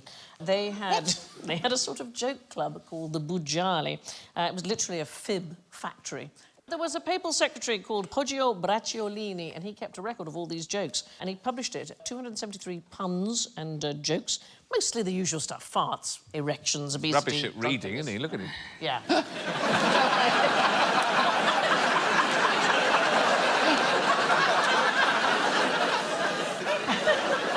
Excuse me, is that Athena? The frame of my picture has fallen on my head. He's famous for having beautiful handwriting. He is the creator of the very first Roman font, and we think he's the man behind Times New Roman that we use today. Today, I will come up with dingbats. Right. Now, what was the most exciting diet in history? I reckon in the Siege of Paris. Because they ate the zoo animals. They did, darling. 1870. There were recipes for elephant. Elephant. There were recipes for his trunk and his, whatever you call it. Yeah. Cock. I believe some roosters were eaten as well. So that is an interesting one, but it's possibly not the most exciting diet. At the end of the 19th and indeed the beginning of the 20th century, there were professional fasters. They were called hunger artists. And these were people who would, in public, see who could fast for the longest. I'd love to do that, wouldn't you? Yeah. If we all stopped eating now, if we didn't have any food, the five of us, would me and Joe last longer because we're fat? How dare you?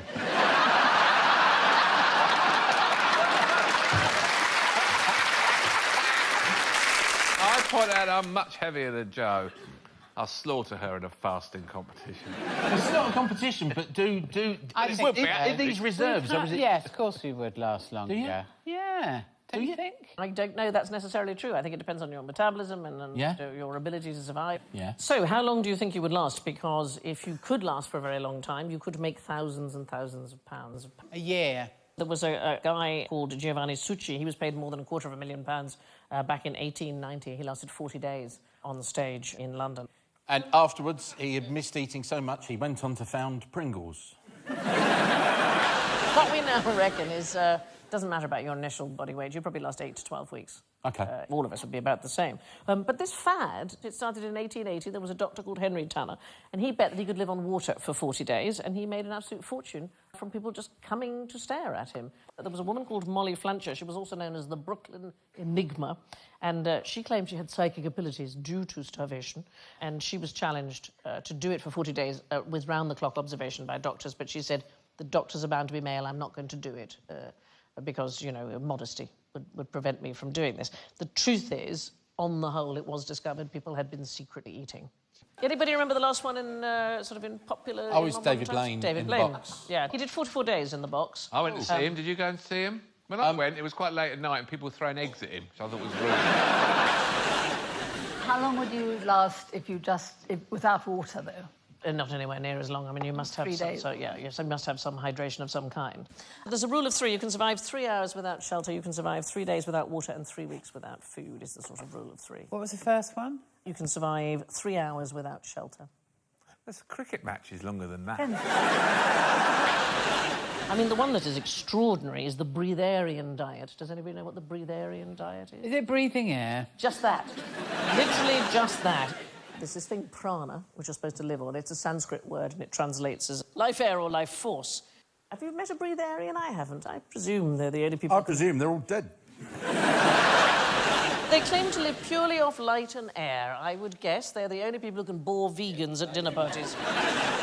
Patrick Moore wrote a wonderful book called Can You Speak Venusian? And he established that the leader of the breatharians did actually eat much like everybody else, but not as well, because all he was able to do was rely on places open very late at night when nobody saw him go. So he...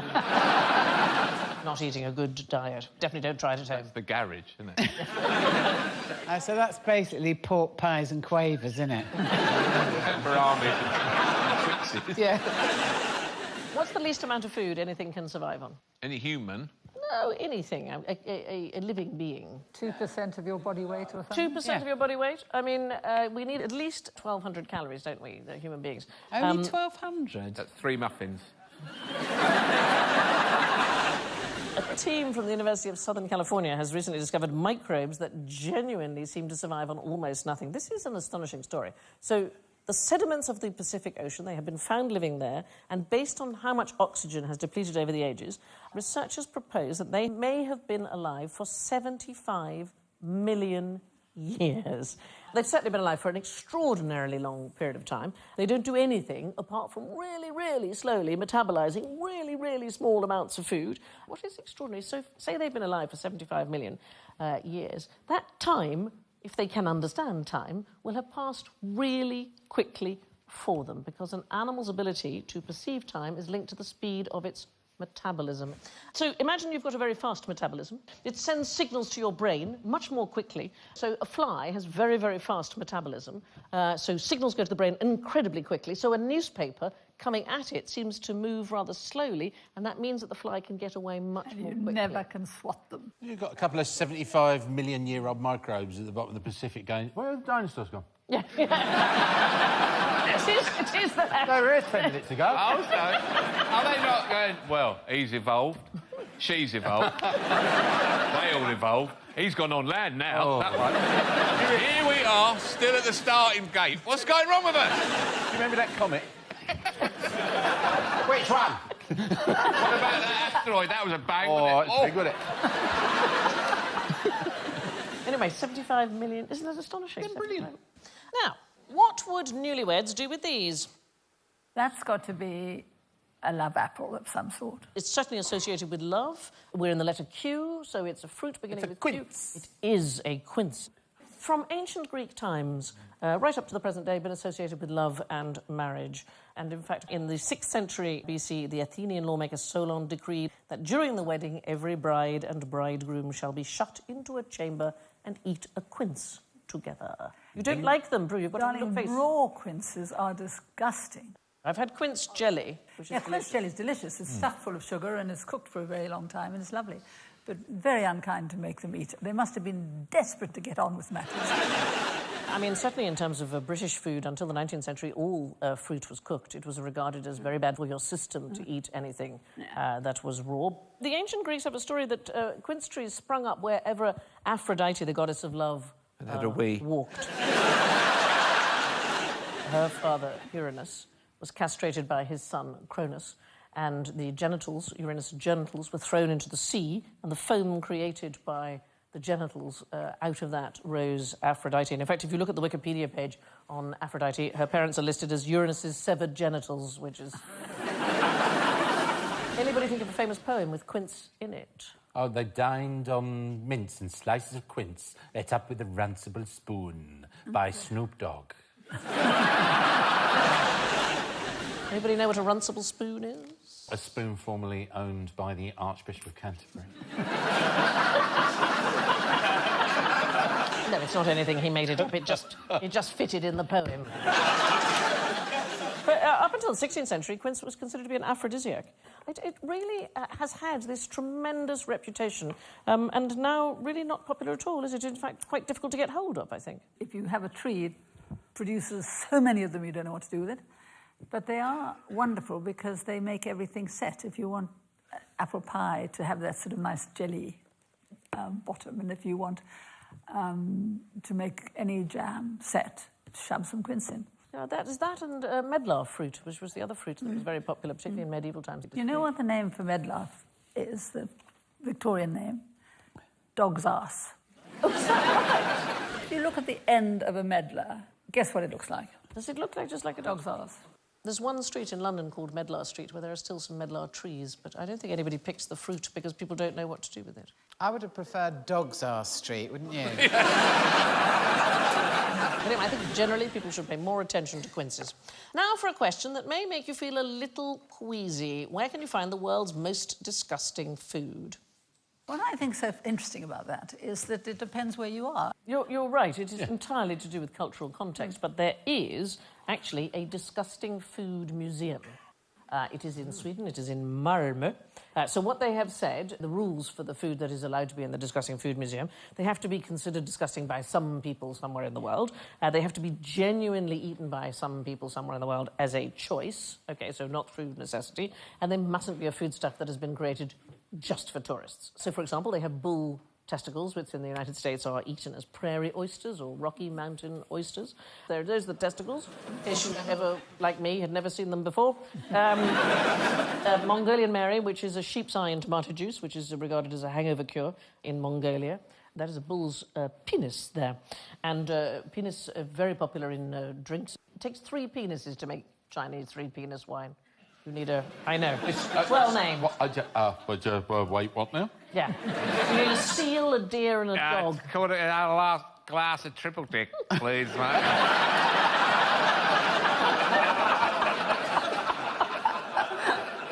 But bull's penis crops up all over the world. In Bolivia, darling, there's a soup. They make bull's penis soup in Bolivia. You did not have that? Oh, maybe I did.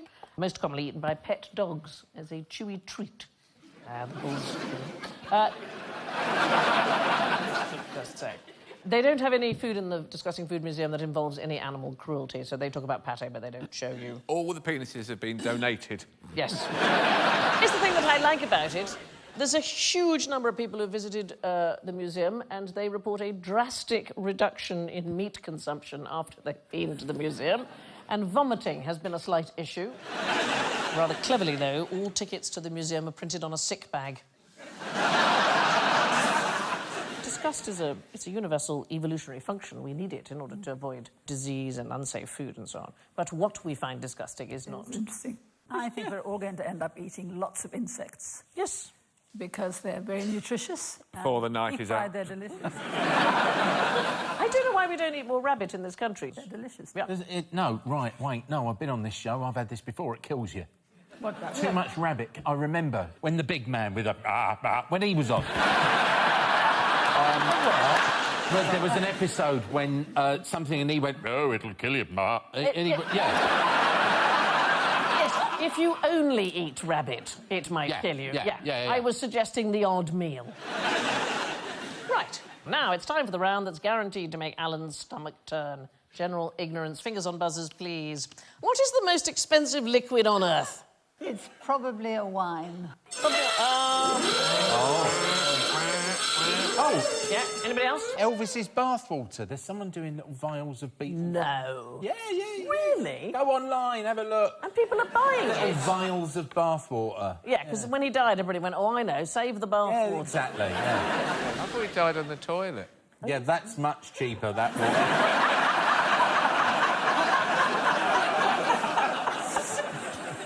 We think the answer is probably racehorse semen.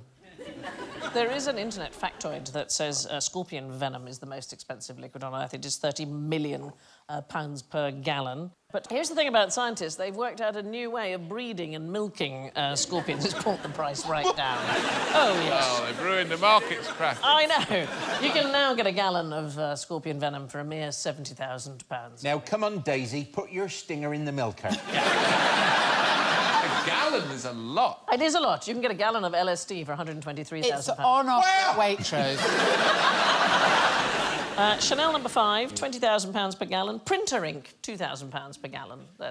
We're heading down the prices here. Shit, that is a racket, isn't it? That is a racket. But the most expensive liquid that we can find seems to be racehorse semen. So, for a mare to be serviced by a famous thoroughbred called Galileo would cost the owner about £540,000. The average volume of a stallion's ejaculation is 65 mil. So, Galileo would have to ejaculate 70 times in order to produce 1 gallon of semen, and so his semen would be worth almost £50 million per gallon. It is the most expensive thing. Wow! I know. How much is a man's semen worth? Yours, £1. Yeah. What, a gallon?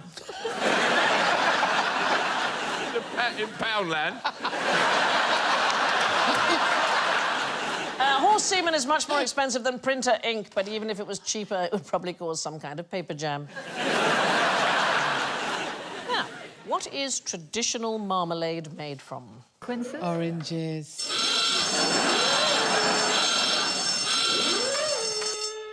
Prue had it right. What did you say? Quince. It is. Absolutely. I said you should pay more attention That's what I to meant. quince.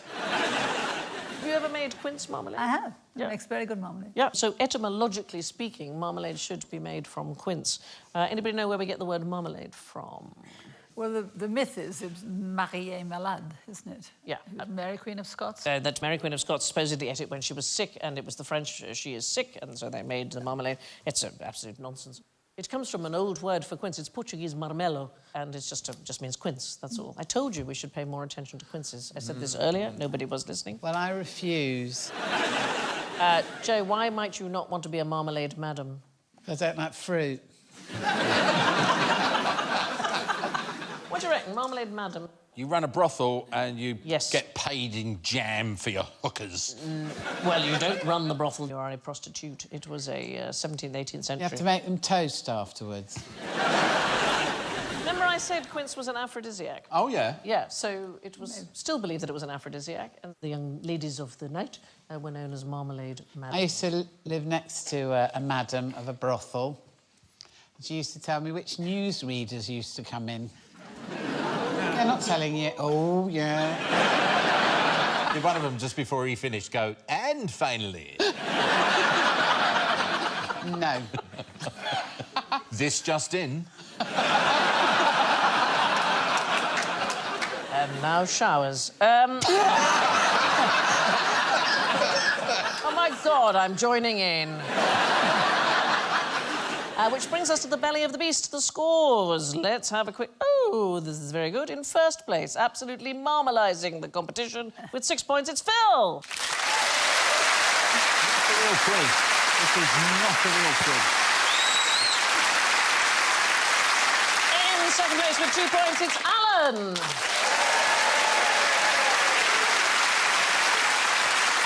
And in penultimate place, making a fantastic debut with -1, Prue. But busting a gut, yet still in last place with -13, Joe.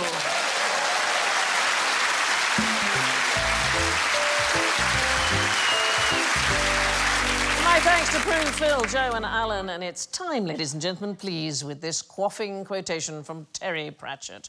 There are better things in the world than alcohol, but alcohol sort of compensates for not getting them. Cheers.